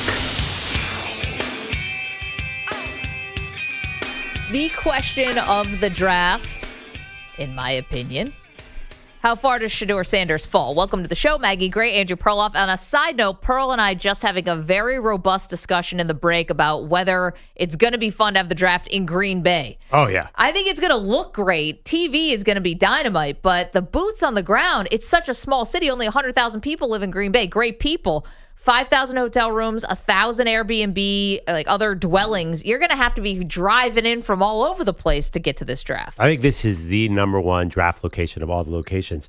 First of all, the smaller the city for an NFL event, the better. Like Super Bowl was in New York. It was a disaster. Smaller, better. Indianapolis is ideal. But Green Bay has so much history there. You are in the shadow of Vince Lombardi. It has got to be the coolest venue. Let's get the thoughts of our next guest, not just this, but all of the draft prospects that we are interested in and more. His name is Steve Palazzolo. He is the host of the Check the Mic podcast on the 33rd Teams Podcast Network. And of course, for many, many years at PFF, which, I mean, to be honest, like kind of changed football in many ways in incorporating analytics in the way that you guys did. Steve, Maggie Perloff, thanks for the time. How are you? Doing great. Thanks for having me. What do you think, Green Bay? You want to be there? Is that the best location for a draft? I mean, I'm never on location for the draft, so I don't really have a strong opinion. I'm always remote, working, live, so I don't know exactly if that's the best place. I don't have a strong opinion. To be honest, Steve and I did a couple drafts together back in the day when he was at PFF and I was at SI. Remember, I was there too. We'd stick Steve and Sam in that side room and go to them. It's like, all right, let's go to Steve and Sam for some real football information. It's us yucking it up. While the rest of us talk about Larry Tunsil's gas mask bomb, an all-time great moment. Steve, okay, let's get to these draft prospects. Obviously, I mentioned Shedeur Sanders. Where he falls is the most interesting storyline to me in the draft. What is the best fit for him, though, as someone, you've scouted him, where do you think would be the most ideal place for him to go? Yeah, it's interesting. I think there's more rumblings that the Saints aren't going to take him. They were the betting favorite for a while, and all the reports coming out of New Orleans that, you know, he's probably not going to be their guy at 9, which makes me think might be Pittsburgh. That is the next logical option. And I don't know if that's necessarily the best fit for Shedeur Sanders. I think the biggest knocks on him are more physical, arm strength and ability to manipulate the pocket. And so I think because of that, I don't know if I want him in the AFC North and playing in Pittsburgh or having to play in Cleveland. And I think that was legitimate consideration for the Browns at 2, for the Giants at 3. Another not easy place to throw the ball. Pittsburgh at 21. But I think ultimately Pittsburgh just has such a desperate quarterback situation. And it's one of those, since Big Ben started to, hit the decline, they didn't really have many good options and they have to keep taking swings. And I don't know, do you really want to wait on a half-retired Aaron Rodgers? Might be time to take that swing on a guy like Shedeur Sanders. Steve, when you look at Shedeur Sanders, if the knock is arm strength, in recent NFL history, is that really that big of a deal for a quarterback to succeed? No, and it's not even that that's the biggest knock. It's more that we've also seen – it's not about what he can do. It's what we've also seen recent quarterbacks who have hit this – theoretical ceiling. Justin Herbert, Josh Allen, and Lamar Jackson, not because of arm strength, but because of incredible physical tools. All these recent superstars, Mahomes, of course, these recent superstars have incredible physical skill sets. Now that's coming off of a period of maybe, Tom Brady and Drew Brees and, Phillip Rivers, guys who had fine physical skill sets, but they hit their ceilings, right? So I think we're just in this cycle in the NFL where the incredible athletic arm talent type of guys are hitting, and Shedeur Sanders just doesn't fall into that bucket. Steve Palazzolo is joining us, 33rd Team. Check the Mike podcast on 33rd Team's podcast network. Okay, so for the physical traits then, where my mind was going as you're giving that answer was Jalen Milroe. He seems like the guy, but is there a concern that he's played a lot more games than Anthony Richardson, but like Richardson was kind of the extreme example where he played 13 games in college and it's been a struggle, and now Daniel Jones might take his job. Do you think that Milroe actually, is he maybe secretly the guy that a lot of teams love or think that he could really be the steal of the draft because of those physical traits? Yeah, he definitely has those traits. He also has the running ability, that Milroe has. I think when you have a running quarterback like that, it raises the floor of the offense. I think a Justin Fields, like, it's really tough to lose only 2 games in a season with a Justin Fields because of his running ability. And so I think that like the Jets might have this high floor this year just because of Fields. I think Milroe is similar to that, and that's while you're hoping that the pass game develops. And let's just be honest with this: the risk or the hit rate on any of these quarterbacks is low because the standard is so high, right? I mean, we're going to go back and say, well, you missed on this and you missed on that. I mean, yeah, because everyone's looking for a top 8 to 12 quarterback, and there's only a handful of those guys in the league at any given time. So the standard is high. So teams might look at that and say, okay, well, if Jalen Milroe hits, we have a top 8 to 12 guy because he definitely has accuracy issues, but he can zip it, and he's got this high floor, I think, because of the running ability. You can build a running game around him. It's not necessarily how you want your quarterback to operate, is start with the run game and develop the pass game, but it is a way to win and create offense in today's NFL. So it takes a team to lean into that, I think, with Jalen Milroe while he's developing as a passer. Steve, I know you're an expert on analytics. Wouldn't there be 8 to 12, top 8 to 12 quarterbacks specifically? There's 8 to 12. Yes. There's 8 to 12 at any given time. I think if you're looking for a top 8 to 12 guy, you're probably going to have, instead of a hand, anyway, I'm just kidding. I know where you and Sam Monson, your Check the Mic partners, stand on Travis Hunter. Seems like you're leaning wide receiver primarily. How would that work? Say he goes number 2 to Cleveland. How would he work as a two-way player as far as packages and what a coach would see in him? Yeah, I just think that many in the league have leaned into, I think he's a better receiver, and I think a lot of that has gone through, okay, that's where the market is going, where receivers are getting paid more than corners. I think I would still lean cornerback first and receiver second because it is more challenging. It is a tough thing to say, okay, you're a full-time receiver, and then you're just part of our dime package maybe because the nickel package, your 3 cornerback sets are 60-70% of the defense. So it is going to be a tricky balance trying to figure out how many snaps he could play. But look, I love this. I don't want to downplay this story at all. I don't think it's overplayed at all. Travis Hunter is special. It is a special story. The fact that he did it at the FBS level, at the Power 4 level, in Colorado, where the thin air, should affect things. It is unbelievable, the story of Travis Hunter. And I don't want to be the guy that doubts him and says, oh, he can't play full 2 ways, can't play 140 snaps. I don't think it's likely, but I don't want to be the one to doubt him. So I think I would rather find a way to play corner first and then receiver second. It's just easier schematically, but I think a lot of teams do like him as a receiver. Steve Palazzolo is joining us, 33rd Team. Ashton Jeanty, no matter where he goes, now Jacksonville now is up at 5, or maybe the Raiders. But, Steve, it's going to be a couple months, and all of your friends and everyone is going to be asking you, should I draft Jeanty number 1 in my fantasy draft? Do you think he's going to have that type of immediate impact? Yeah, I mean, the thing about a running back getting drafted that high, especially from a fantasy perspective, he's going to get opportunities, even if he goes to the Raiders. And the Raiders had just an awful, awful running game last year. They were very inefficient. The run blocking wasn't good. The running backs were terrible. I think Jacksonville's offensive line is just okay. They've retooled it a little bit, but at best, we're looking at middle of the pack. But Jeanty's going to get opportunities. He's going to get a lot of carries. He's going to get a lot of receiving opportunities. He's going to play 3 downs. So I think from a fantasy perspective, for sure, I think he'll be productive. From a team building perspective, you have to ask the question, as much as we want to have this narrative, well, Saquon Barkley put the Eagles over the top, and Derrick Henry did this for the Ravens, and that's not reality. They left terrible situations and joined great situations, and Barkley was the cherry on top of an already really good offense, at least from a talent perspective. So, I mean, that's the challenge is for Ashton Jeanty. If he's going to come in and, save the team like a Saquon Barkley or Derrick Henry theoretically did, I don't know that that's going to happen. But I love Jeanty as a player, and there's a reason why he's seen as this blue chip running back prospect, just like a Bijan Robinson a couple of years ago. Steve, is there a second-tier quarterback that you've watched or you're hearing about that you're really excited about? I always mention the name Dillon Gabriel. So, I mean, I really think, I think Jaxson Dart's QB3, and I think QBs 3 through 9 all have something to build around from a developmental standpoint. You mentioned Milroe. I think he's in that bucket. The arm and the running ability. Will Howard just kind of balled out on this championship run. And Kyle McCord, I think, has a great arm and tools to work with. Dillon Gabriel's the guy for me, though. I think he does have a good arm. I think a lot of times short quarterbacks get pigeonholed into not having a great arm. But just like Baker Mayfield, probably zips it, better than, 80% of the league.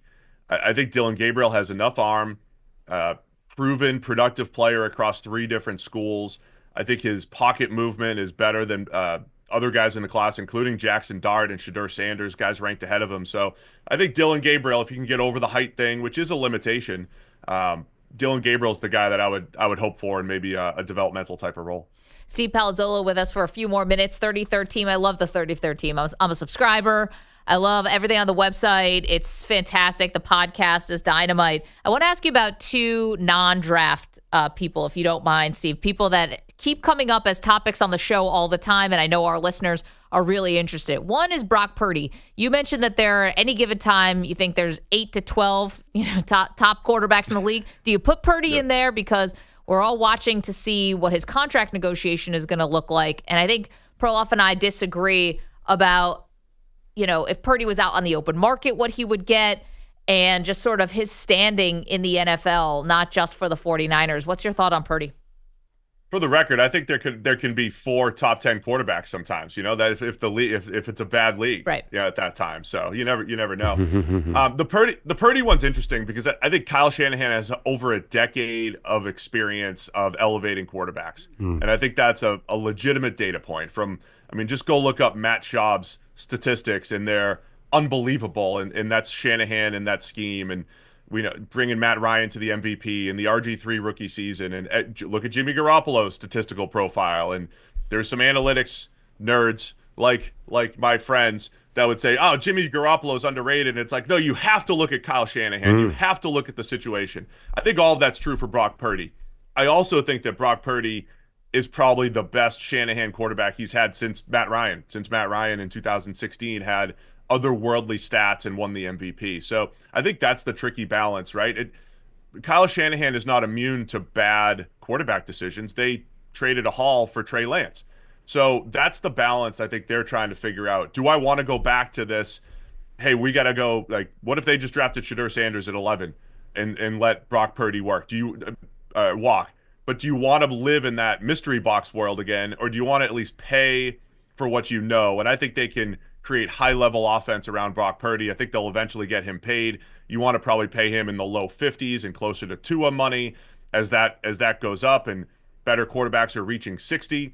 And I think that they'll be able to find this middle ground where you can acknowledge that Brock Purdy's stats are helped by the playmakers in Shanahan, but also he's a really good fit for what Kyle's doing. The other quarterback I want to quickly ask you about, just from the numbers perspective, is Aaron Rodgers. So the numbers last year, if you just went with the counting stats, not terrible, especially for the Jets, and it was a limited roster, and coach got fired and all of that stuff. But you mentioned before in the interview, half retired Aaron Rodgers with the Pittsburgh Steelers. Do you think that if he does commit, him with Arthur Smith, what do you see from Rodgers still from a production standpoint? Yeah, I implore everybody to not just look at touchdown to interception ratio and say Rodgers still has it. The sack total was bad. The pocket movement was poor. Game management, I think, was pretty bad for a guy that is supposed to be a veteran. The problem with Rodgers as a numbers person, it's less about the numbers and it's more about, he brought all of his people. He brought his favorite players. He brought his offensive coordinator. And yeah, he doesn't play defense, but the whole team got worse. And that there is something to that, right? Like Tom Brady went everywhere and elevated everybody around him. That's just the truth. That's why he's the GOAT. Rodgers went there and the whole place, what was terrible. And so that kind of matters, right? So I can make the case physically, he's fine. I mean, the guy throws, he can still zip it. He can make tight window throws, but they also didn't have a good offense that was creating open throws. And that was him, right? He was running this, I think, archaic looking offense that was his doing. Right. So that's the challenge with Rodgers. I think it's everything that he brings with him, even though physically he could play. So if he can go to some place and play under a coach, whether it's Arthur Smith and Mike Tomlin in Pittsburgh, I think he could have success. I just don't know if he's ready to do that at this point in his career. Steve, I want to hit you with a quick curveball. Maggie did not know this was coming. You are Steve's a former pitcher. Yeah, well, former minor league pitcher. Yeah. I was working. Yeah. I thought you didn't realize the pun. Okay, go ahead. Okay, so we had a big topic a few weeks ago was Tom House, the famed arm guru, pitching coach and quarterback coach, said that a human pitcher could throw at 118 miles an hour. Now, I know you had a big arm. Do you buy that number? Maggie and I could not believe that. I think House said he already has a guy who hit 118. Is it possible for the human body to throw a fastball 118 miles per hour? I had one working session with Tom way back. So I worked with him one time, had him on the podcast as well. But I'm going to have to say I don't believe that. I don't believe that he has somebody that's hit 118. I wouldn't be surprised. There's guys throwing 104, 105 now. It's becoming more and more common. There's probably some peak that we'll be able to hit, but 118 seems excessive. I think that's too much. I'm going to say no. I don't believe that. What was your high?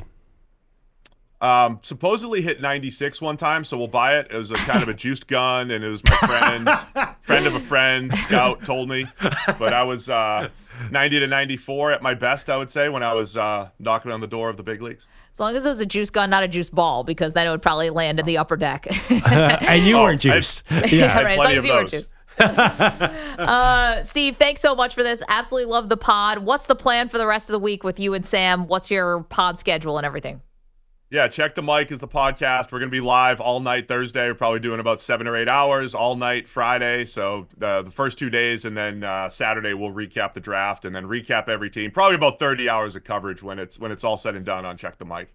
All right. Wow. Might want to get some of that juice. Steve Palazzolo, you can listen to him, read him on the 33rd Team. Again, fantastic website. I'm a huge fan. I'm a subscriber. It's free. Love it all.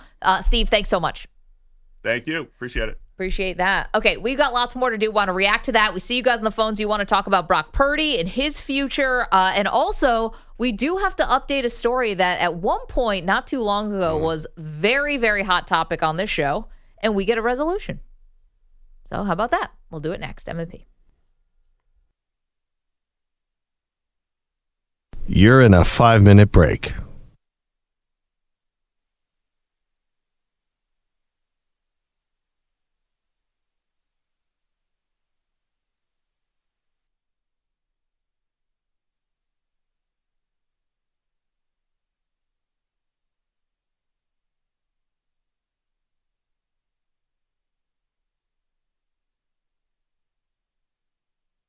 Four minutes, 30 seconds remaining.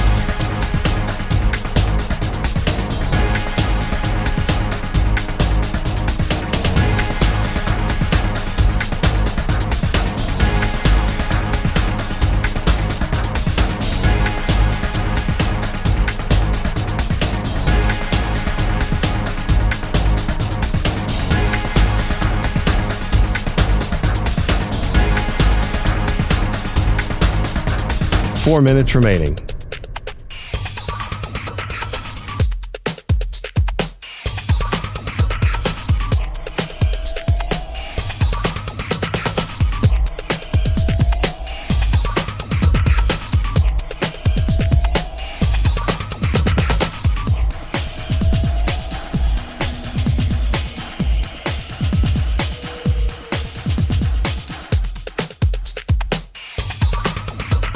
Three minutes, 30 seconds remaining.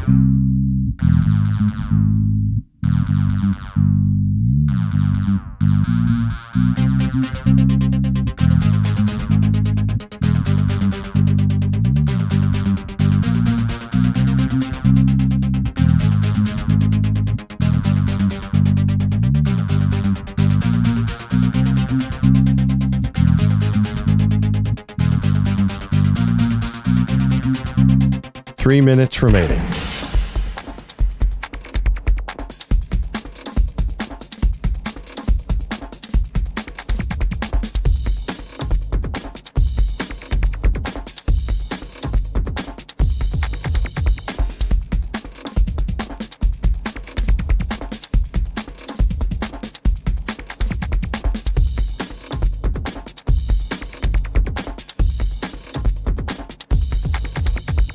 Two minutes, 30 seconds remaining.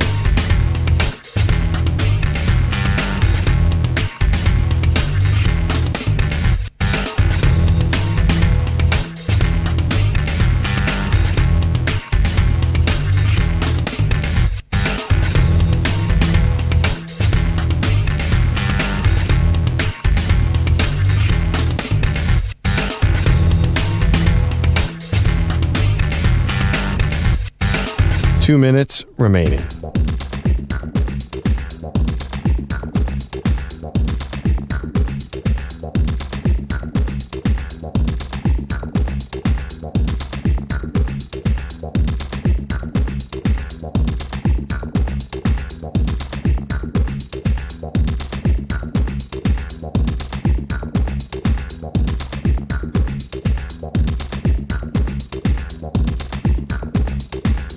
One minute, 30 seconds remaining.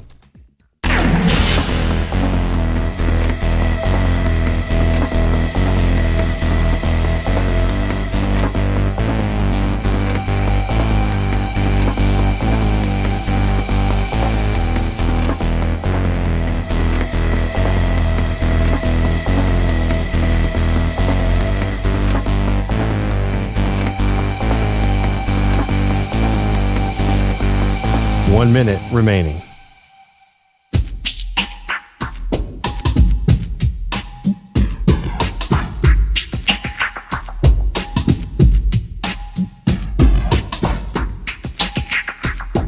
.45 seconds remaining.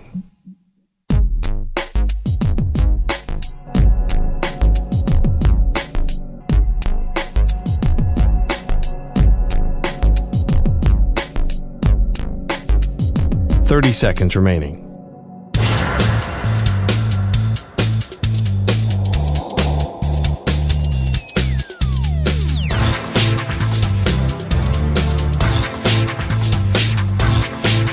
.15 seconds.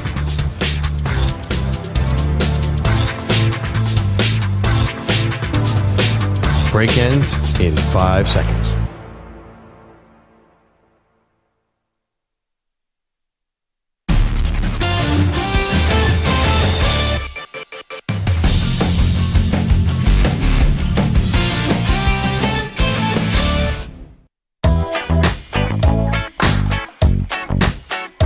Welcome back to Maggie and Perloff. It's funny, Maggie and I both heard what we want to heard out of the Steve Palazzolo interview. Which you can get, by the way, on the Maggie and Perloff podcast or the rewind function on the free Odyssey app. So Steve Palazzolo, 3013, formerly Pro Football Focus, was talking about how there's been a recent trend of quarterbacks to be big and physical. The league is different. Quarterbacks run. You can't ignore that. The rules help it. It has just completely changed the way they draft quarterbacks over a 25-year span. Right. So that's why when I think teams are looking at Shedeur Sanders, it's not a no-brainer that he's a high first-rounder, even though he had great success at Colorado. They're looking for some form of Josh Allen or Lamar Jackson. Right. And I said, well, but they just drafted Bryce Young number 1 overall. The league, I'm saying. And Bryce Young. Regret that. Well, I'm just saying that he did go number 1 when C.J. Stroud was sitting there, built more like a house. And he was sitting right there, too. C.J. Stroud's built like Nico. Okay. He's not built like a house at all. Bryce Young is built like Nico. Kyler Murray went 1 overall. Baker Mayfield went 1 overall. I'm just talking about the guys who go number 1. I think that yes, does everyone want their quarterback to look like Justin Herbert? In a perfect world, absolutely. But we see people make exceptions all the time for smaller quarterbacks. Right, but I think you look at the playoffs and it's your final 4 was Patrick Mahomes, Josh Allen, Jalen Hurts, and Jaden Daniels. All of them very, very mobile, like all-time mobile. I know Mahomes doesn't run forward a lot, but he's one of the great moving quarterbacks. So I do think that you really want to take that into account now. You can't have the Eli Manning. I mean, you can, but that's not what leagues are looking at right now. They're looking for running guys. Yeah, listen. Shedeur is not a runner necessarily, but he also can move around. But that seems to be the knock, though. Fair or not, it does seem to be like, because this whole spring, we've been looking for downsides on Shedeur. It's that he doesn't run like Jaden Daniels. Like Cam Ward can move pretty good, too. Yeah, I think if it was just, you're right. I think if it was just about running ability, though, why wouldn't Jalen Milroe be a slam dunk first-round pick? Because he had 16 touchdowns and 11 picks and missed all sorts of short. Because he's not a developed passer. I mean, they're looking for both. Again, I'm saying looking for. I'm not saying it's easy to find Lamar Jackson and Josh Allen. I'm just saying that's ideally what you're looking for, I think. But sometimes there are exceptions. Bryce Young, I think the only reason Bryce Young went that high is because he was such a good mover at Alabama. He could get out of every situation. He was a magician. It turned out it's been harder to do in the pros. So we'll see. Again, and by the way, the height, Tyler Shuck, if he goes high, then it's back to my height theory. They like height. It's good to be tall, like me. Let's go to Derek, who's in Baltimore, wants to weigh in on the Brock Purdy conversation we were having about, is Brock only valuable to San Francisco, or is he valuable as a quarterback? Derek, what do you think about Brock? So, great show. Perloff, we got words, brother. Look Derek, here. what? Listen. I'm not understanding why is it that when all the other quarterbacks come up, they get their money. But now that it's Brock, he doesn't deserve it. He wouldn't be this good on any other team. When Dak, Tua, Kyler Murray, Trevor Lawrence got their deal. Well, Derek, what happened? What happened to the teams after all four of those deals? I get that, but listen, what other teams would have paid them that money? Who was going to pay Trevor Lawrence $55 million when he got his deal? Well, I was going to say the one guy out of that group that people would pay would be Trevor Lawrence. No, he sucks. I know the reality is, but the idea of Trevor Lawrence is still worth a lot around the NFL. And Perloff, I'm a rebuttal your other thing about Brock. He wasn't that good last year when the Avengers got hurt. You're a Philly fan, correct? Yep. You honestly think your guys is sniffing the Super Bowl and Hurts is that good without his Avengers? No. There's not a chance, and you know what? Let's just say that this season, Saquon, Devontae, and AJ, let's just say they all miss 6, 7, 8 games, a bunch of games. That offense does not look anywhere near the same. No. What are these quarterbacks doing that Brock isn't doing? And I'm going to throw another name at you, and I'm in the minority, and I get a lot of backlash. I don't care. What has Burrow done that Brock has not done? This man has been in the league 5 seasons. He's missed the playoffs 3 times. You're telling me that, but yet he's so great. He deserves all this money. Listen, the quarterback market suggests that when you have your quarterback who you deem as your franchise quarterback, the market value is 50 plus. Yeah. So why wouldn't Brock come up? Why is it now we want to lowball him when we seeing Sam Darnold and Geno Smith? Come on, man, stop it. Derek, I'm with you, and I was generally with you. I was behind you, like, yeah, go, get Perloff. Yes, until you did the Joe Burrow thing. Thank you for the call. I'm with you on paying Purdy, and I think that if Purdy hit the open market, just like Derek said, you saw Sam Darnold, he didn't get $50 million, but he was in demand. Geno was in demand. These guys are going to get pushed up in this draft who have no business being drafted even in the second round are probably going to get pushed up. There is a demand, and I think Brock would be one of those guys that would be in the $50 million range. If Dak Prescott's getting 60, why is Brock not getting 50? Because Dak Prescott's a mistake. Oh, well. Also, too, Dak Prescott has more value to other teams than Brock Purdy, I think. A healthy, younger Dak Prescott was, I would argue, a little more elite than But Dak got that $60 million at 31. So yeah, that was this is the market. This is what it's been said. I think Dak. I think a lot of teams. I don't think other teams want Brock Purdy. I really don't. I think they think he's small, injury prone. I don't think they think that he can do what he does with San Francisco on another team. I guess I'm being shallow. I'm just looking at the guy. Maybe I have some draft bias. I will admit. Maybe it's because he was Mr. Irrelevant. Maybe because he doesn't. What does he do? He doesn't have a huge arm. He doesn't run that well. He's pretty mobile, but he's not a great runner. What is it that's so special about him? Describe what makes him so great? Well, I think that he distributes the ball and gets it where it needs to go when guys are healthy. But hold on one second. There was another thing, and Manny, I want you to put this on the poll if you can. I'm sorry. We're 2 days out from the draft, and I had not yet heard. Steve Palazzolo said it. You've been saying it actually recently. I had no idea there were questions about Shedeur playing in cold weather.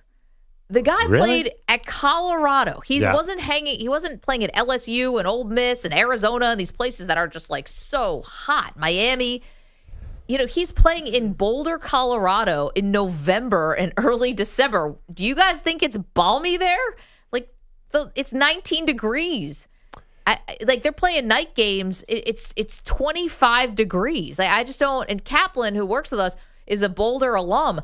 I think that proves you can play in the cold if you played at Boulder. Am I crazy?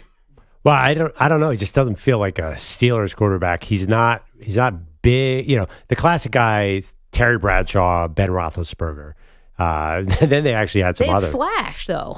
I know, but they didn't keep him for that long. I know. I think Slash was a little more physical than a little more physical than Shedeur too. Obviously, he played multiple positions. I just don't think, listen, it gets cold. Like, you really need. Tom Brady was gigantic. He's huge. That helped in New England. It does matter. Playing outside is not a joke. Look, Lamar Jackson is 100% has an issue with the cold weather. There's no doubt about it. Like, you need certain kind of guy to win in the postseason. I think it's a big deal. I think you're putting your head in the sand if you ignore player size and cold weather. Okay, we were talking to Andrew Filipponi last week, who hosts a show in Pittsburgh. We were talking about all-time, Mount Rushmore Pittsburgh athletes. Right. And who was the football one that he put up there? Troy Polamalu. Yep. He's from Garden Grove, California, and played at USC. Yeah. Cold is a state of mind. Either you can play in it or you can't. Yeah, but he didn't have to put his hands on the ball. So he's a safety. Okay. Maggie, I'll back you up a little here. What's that? Last home game for Colorado Hey, this past season. Hi, sorry. It's Oklahoma State, so fine. Yeah, I saw it. I looked up the weather. 52-0. You did? Okay, Yeah. I did as well. It was like the Did you high was just reference 48. Yeah, it was. I'm seeing 36 here, and 36 at night and the low was 21. 19. And he threw for So wait, 438 yards. How many in 2 seasons of Colorado, how many games do you think he played below 32? That I don't know. But you could say that about anyone playing in the cold. Like handful. even Ohio State, it might not get that cold until, way, way later in November because of global warming and stuff. But nobody questions whether, Will Howard could play in the cold or Riley Leonard. Because Will Howard's gigantic. He's huge. He's the biggest quarterback in this draft. So I mean, listen, I think this is quite obvious. Like, you wouldn't want Bryce Young in Pittsburgh, and Shedeur is just not big. I think he's 6'1.5".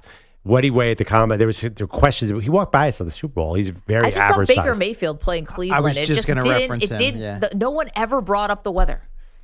Mayfield's a little stouter than Shedeur. You know what I mean? He's thick. He's like a fire hydrant. And also, Baker didn't really work out in Cleveland, but that's not besides the point. Won their last playoff game. Yeah, but do you think Baker worked out in Cleveland? Wasn't it against the Steelers? Or It was. It was actually in Pittsburgh. And they rolled them. I think that, I guess I'm just saying, I think that when you go and play at Colorado, a guy grew up in Texas, right? In Shedeur, and then played at Jackson State. I think when you go to Colorado and you excel, that shuts the door on you whether or not you can play in cold weather. And believe me, I think about it all the time. I'm a Buffalo Bills fan. It's not just for the quarterbacks. I think about it. I was like, man, can James Cook? He's kind of from the South. Like, how's he going to do with a running back holding the ball? They're fine. Either they're good or they're terrible. Marcel Darius was a freaking house. Huge. I don't think he can play in the cold as a defensive tackle. I don't think there's a rhyme or reason to it. Well, for the Steelers, too, they generally, historically, their offense is the quarterback holds on the ball and they go for long passes. That's part of the Steelers' DNA. It's been there forever. So you need a bigger guy. You can't have a small guy standing in the pocket for 4 seconds while DK Metcalf and George Pickens run downfield. I mean, listen, they had Russell, who's tiny. I don't think they loved it. He actually threw a pretty good deep ball. But generally, I don't know. I guess I'm a big Ben nostalgia. I don't love the fit of Shedeur with Pittsburgh for several reasons. I think that Pittsburgh's roster kind of stinks, and they're anciently old. So what are you going to build around Shedeur here? I think there are other teams who would fit Shedeur much better. I think Shedeur would be great in Vegas, Arizona, Miami. Get him to a warm weather where he could just carve it up. He reminds me, he's much closer to Drew Brees to me. Like, in fact, he reminds me a little bit of Drew Brees. I don't know why. I guess they're not exactly physically the same. He's a little taller than Drew, but I think he could be a high-volume Kirk Cousins in Minnesota, that kind of quarterback. Do you have questions about whether Shedeur Sanders can succeed in cold weather? 888-710-4ISN. CeeLo's got more for us. Busy day. Yeah, some leftover stuff we haven't gotten to. We've done a lot on the basketball games from last night with the road teams evening their first-round series, both the Pistons winning at the Knicks and then the Clippers winning at the Nuggets last night. But I'm going to actually take you back to Sunday and the NBA on TNT studio coverage when Billy Ray Bates happened to come up on air. DeAndre Hunter did not score off the Cleveland bench in this one. Billy Ray Bates was built like a truck. Yeah, I wonder if he's still alive.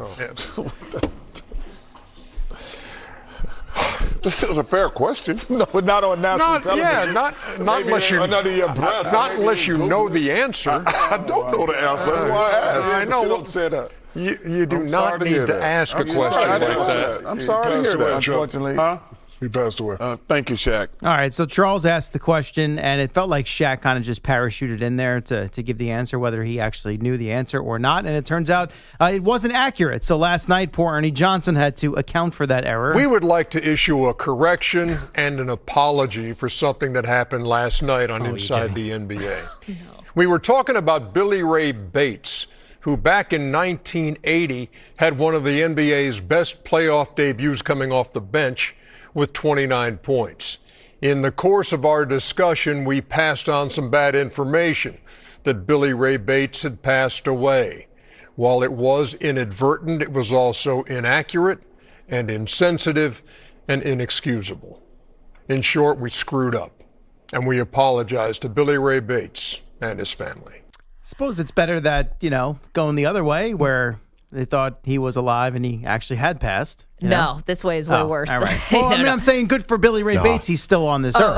Yeah, I guess. I mean, no, this is one of the cardinal sins you cannot do. You can't inadvertently, accidentally kill someone. Yeah. You can speculate and then look it up real quick. Yeah. Sure. But I also feel like, shouldn't Shaq have had to do that apology there? Not Ernie. Yeah, I think Shaq does what he wants, which we're about to find out in this next clip. By the way, I at Dan Pat's show, Todd Fritz, our show booker, once the worst is called Sugar Ray Robinson to see if he could come on the show. It was a big boxing story. Turned out he had died 3 years before. His wife's like, I'm sorry, he passed away. That's the worst. So I think it's actually, Maggie, I think you have it wrong. I think it's worse to assume a guy is alive and he turns out to be dead and call his wife. No, I think the calling the wife is the bad part. Fritz didn't want to Google that? Yeah. It was the early days of the internet, I guess. I don't know. It was 2000s when he was working for Dad at ESPN. Well, I could get that. Did you guys cut to commercial right afterwards? Because that's what Inside the NBA did right after they issued this apology. EJ does the apology, and they swiftly go to commercials. Oh, you got to fade to black right there. Yeah. You can't follow it up. Don't make it worse. Wait. I'm sorry. I understand this says it, but does anybody care about that? Like that they misidentified the life status of Billy Ray Bates? I'd never heard of Billy Ray Bates. Neither at Shaq or Chuck. Right. They acted like they knew who he was. Shaq decided he had died, though. So, on the lighter side of things, with that same crew, here was Kenny mid-sentence last night when Shaq abruptly got up and left the studio. Hello. To estimate the other thing about Kawhi is, you all right, big fella? You all right? Catching a cramp? Go ahead, keep talking, Chuck. Yeah, we're on TV. I know what we're doing. Go ahead. Yeah, that's that olive oil you've been drinking. I know. Hey, take some matches with you. Hey, listen, he couldn't hold it. After 40, he can't hold it no more. That's a first. And then they panned out. That was on air? That was on air. And then they actually shot to another camera angle of him exiting this, through the door out. He's still mic'd up, though. He was mic'd up. And then they even referenced at some point. I forgot. He never turned off his mic? They said, let's make sure we turn off the mic. Yeah, but we don't need a further discussion on what might have been happening. Hey, listen, he was in the back talking about he's going to drink alcohol to clear up his No, he's been drinking the olive oil. You know what? I didn't clean his gut. It's cleaning his gut. I did not like his gait as he left. That was my God. Right there. And the way he was walking, you would have thought maybe it was a Lamar more Jackson, dire remember? situation. Yeah. But Shaq did return a short time later to clear things up. Oh, here he is. Oh, yeah. I've seen that face before. That's a serious look. I can feel it. Now he's lipping. There was the gate. There's like number one, drinking that water. Oh, okay. Hey, listen, man. Drinking that water. You couldn't, drinking that water, huh? Chuck, stop talking so damn much. What do you mean? Finish your point so we can go to break. We're waiting on you, fool. I'm sitting here like, shut the hell up and hurry up. Anyway, sorry about that, America. Number one. And he's back. There you go. Didn't kill anyone off that time, which is nice. I mean, what a moment, and that's something. Yes, I can't believe he said bring a match or light a match on TV. Yeah. Yeah. First time he said, "Are you catching a crap?" Yeah. I thought he said cramp. That's what I actually said to Danny in his ear. I'm like, my bad. He did say he said cramp. cramp. Yeah. Wait, what sounded like crap? I heard cramp. Yeah. Also, I that's did not a hear saying. cramp. Are you catching a cramp? What is catching a No, cramp? you're right. You're right. He didn't say catching a cramp. He did. Here. We would like to issue Estimate the other thing about Kawhi. Here. Is, you know, what I... You all right, big fella? No. Catching a cramp? Yeah, cramp. It's cramp. He just didn't hit He didn't hit the MP. Got it. Like you guys here, M and P. Cramp. Yeah, cramp, not the other one. My bad. Sorry about that. And that would be such a horrible saying. I don't want that to get into lexicon. It's like Catching a cramp. no, the other thing. one. Gotcha. Wait, let me ask you a question. How is this going to work at ESPN? I guess they have McAfee who curses up a storm. Oh my gosh! Did you see yesterday what happened on the McAfee show? If you are someone else is producing it and ESPN is just running it, they're hands off. Yeah, right. That's an talking important about Shannon point. Sharp, this really serious thing that he's getting sued, and for a lot of things, very sexual assault, really serious stuff for Shannon. They made jokes about it on the show. I mean. Well, it was Paul Heyman. Though. Paul Heyman, right? He was a guest on the show, but you're kind of responsible for what your guests say to some degree, are you not? He's a manager of a fake sport. What are you talking about? It's not like he had that's wrestling, though. I think the rules change when you have a pro wrestler. You're the major sports network and you're covering a fake sport, then it's a totally different thing.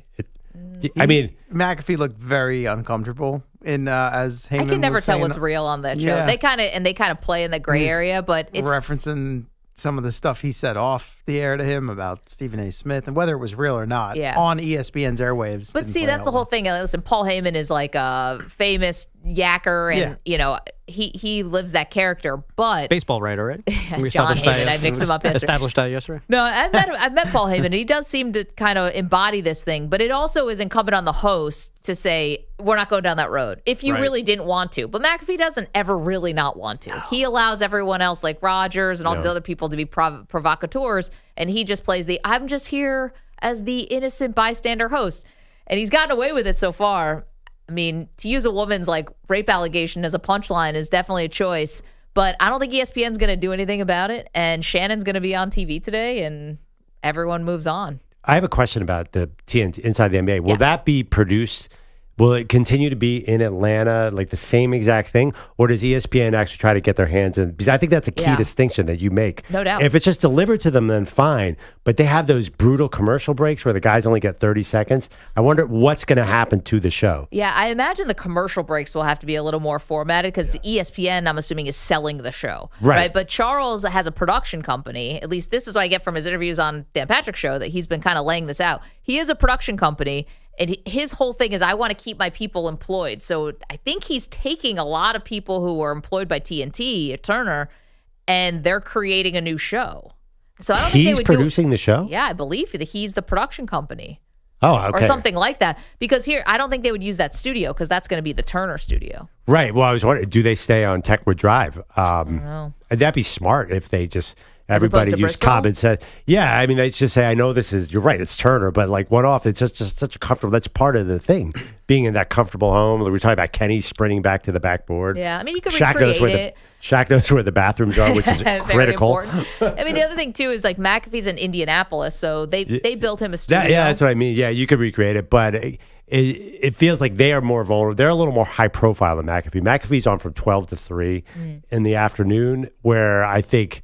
There's going to be a lot of eyes on Charles Barkley when he gets to ESPN. You guys want to take a stab at Charles Barkley's production company name? Round Mound Productions? That's right. Did you know, or were you just guessing? Guessing. Oh, love it. By the way, it is a partnership with TNT and the NBA. Except when the show goes on the road, TNT Sports will continue to independently produce inside the NBA from its Atlanta-based studios over the term of the agreement. Of But that's the the agreement with rest ESPN. Yes. So it'll air on ESPN and ABC. But it's a Turner is partnership actually with going to. TNT. Oh, so they I are thought doing that was it. just They at are the end of doing the it. year. That's moving. That's It says after. starting with the 2025-26 season. Oh, okay. Stand corrected. I thought it was There you go. Charles's production company. I mean, maybe they're involved to some extent with TNT. So that's good. But it's still in TNT, Atlanta yeah. at those studios. Yeah, except when they go on the road. Okay. There you go. Well, then nothing's going to change. More bathroom breaks. Yes. More And killing off people that are not dead. Yeah. Billy Ray Bates. Shaq was so certain too. Yeah, He was he's like, yeah, he passed away. Apparently, Billy Ray Bates just fell on some really hard times and ended up incarcerated at one point, but wrote an autobiography called Born to Play Basketball in pencil. 714 pages on yellow legal paper, front to back, while he was incarcerated. Hopefully when they put that into print, they took it out of the pencil on the yellow legal pad. Yeah, I'd but that's imagine. how he wrote it. Good job out of him. Well, that'd be a CeeLo. unique way to put the book out there. Kind of. Might have a good idea there. Yeah. CeeLo, thank you so much. Great job today. Coming up again, Publishing company for CeeLo. a big point of contention on this show for many, many weeks. We got a resolution on it yesterday, so we'll tell you about that next. You're in a 5-minute break.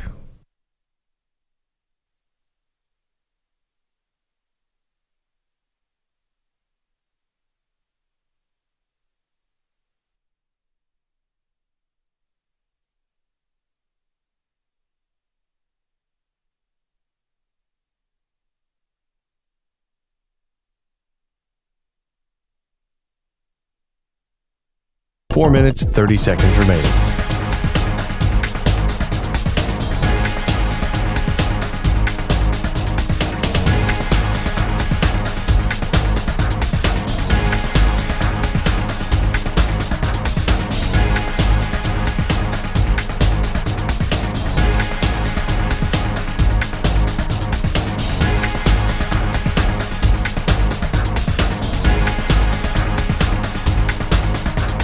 Four minutes remaining.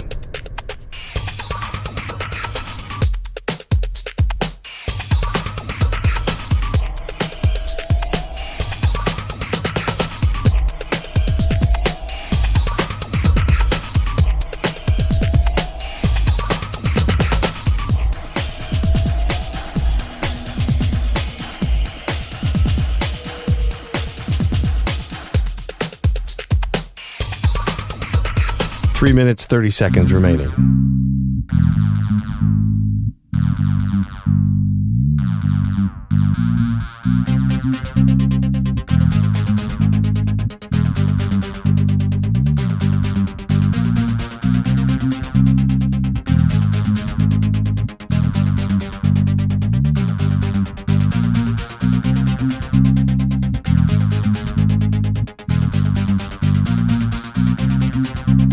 Three minutes remaining.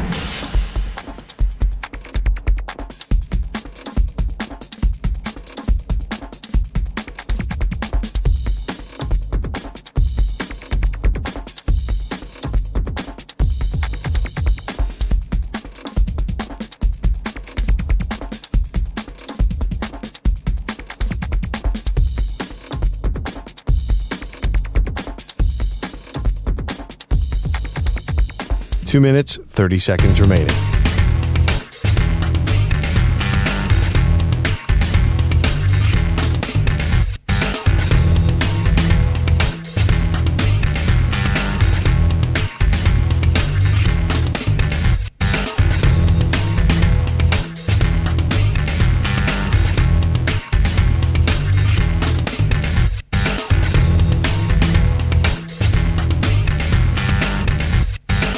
Two minutes remaining.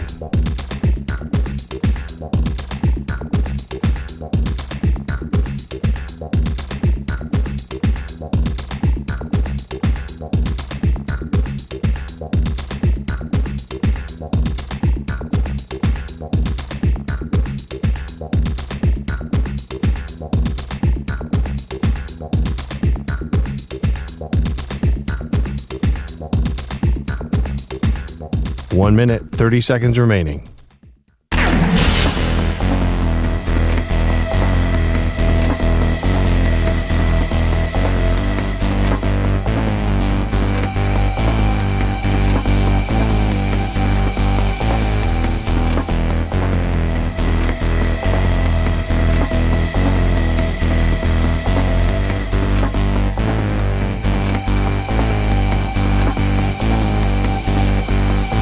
1 minute remaining.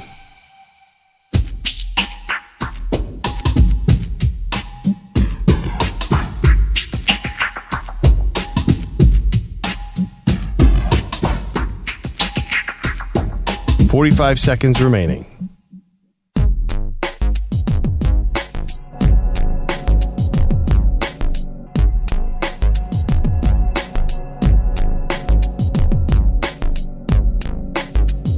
$30 seconds remaining.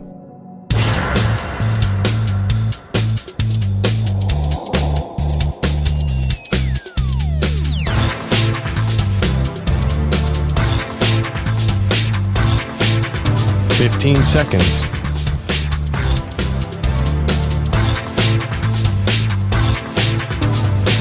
Break ends in 5 seconds.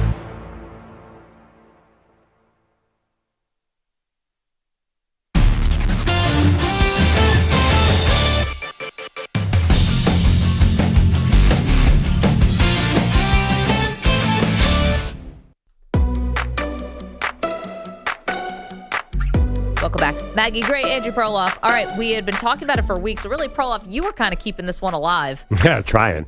More than any of us.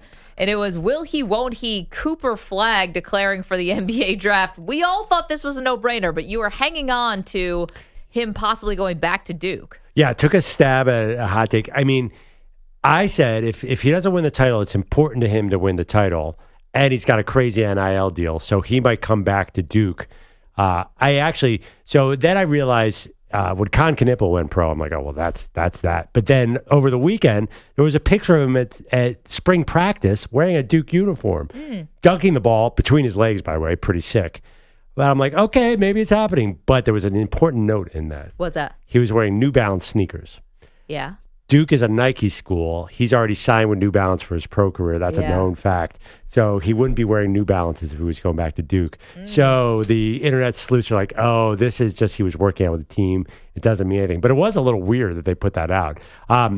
Cooper Flagg, at least he let it last a little longer. I mean, Dylan Harper's been in the draft for about a month and a half. Because he didn't go to the NCAA tournament. He had nothing else to do. I love that the New Balance sneakers was the dead giveaway. Not the Cooper Flagg is certainly the best player in college basketball. He's obviously going number one. Well, why was he working out in a Duke jersey at the spring practice this weekend?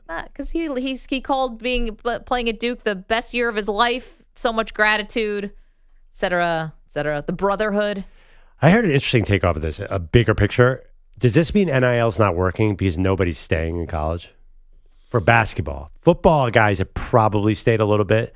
I thought Armando Bacot did stay, but the fact that they can't, even with possibly, who knows, $11 million next year, they couldn't keep Cooper Flagg. Does that mean NIL is not hitting its purpose? I just think it does. It still pales in comparison to what you make at the NBA. Yeah, the NBA second contract. Yeah, the second contract with the NBA, just to get the clock ticking on that. And by the way, he still gets the New Balance deal, whether he's making more at the NBA or with Duke. Like, it's all cherry on top. He's going to be fine.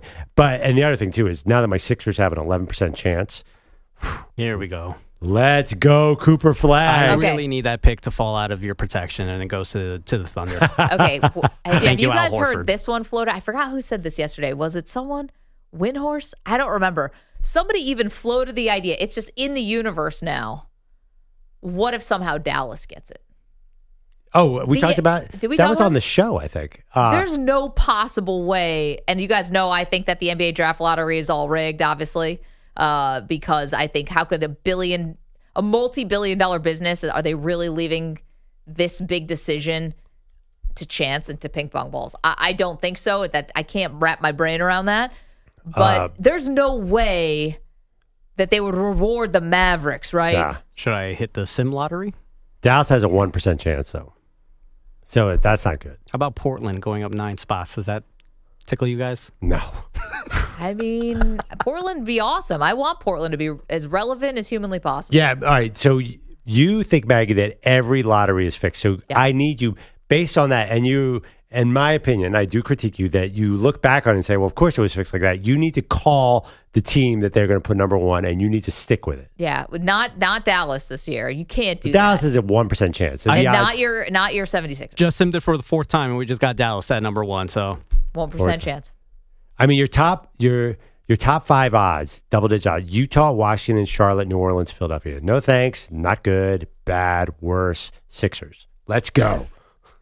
Yeah, not everyone's rooting for the Sixers like that to get bailed out of some all-time horrible contracts. We don't want Daryl Morey to just get this redo. It is a set of unremarkable markets that could get Cooper Flagg. And by the way, we don't even know if Cooper Flagg's going to be that good. I'm thinking it's probably... I want to reserve the right to change this, but if you're just telling me you don't have to stick to this. Utah. Oh, yeah. I mean, listen, the NBA has always wanted to get their biggest stars to Salt Lake City. That's just where the market. Why Utah? The owner is aggressive? I think they would. Because they have the best lottery odds. Worst team. No, I think that there's more to it than that. Selling stars. There's a lot there. Utah? Manny Rodriguez. Utah. Yeah. I think they when could I was win growing up, number Utah one. was a big deal. Utah is the smallest market in all of pro sports. Perfect. Manny Rodriguez, thank you. Nico Scarlottos, thank you to CeeLo and to Andrew Kaplan and to the Weedos, the coffee drinkers, Steve Palazzolo from the 33rd team. We'll see you tomorrow.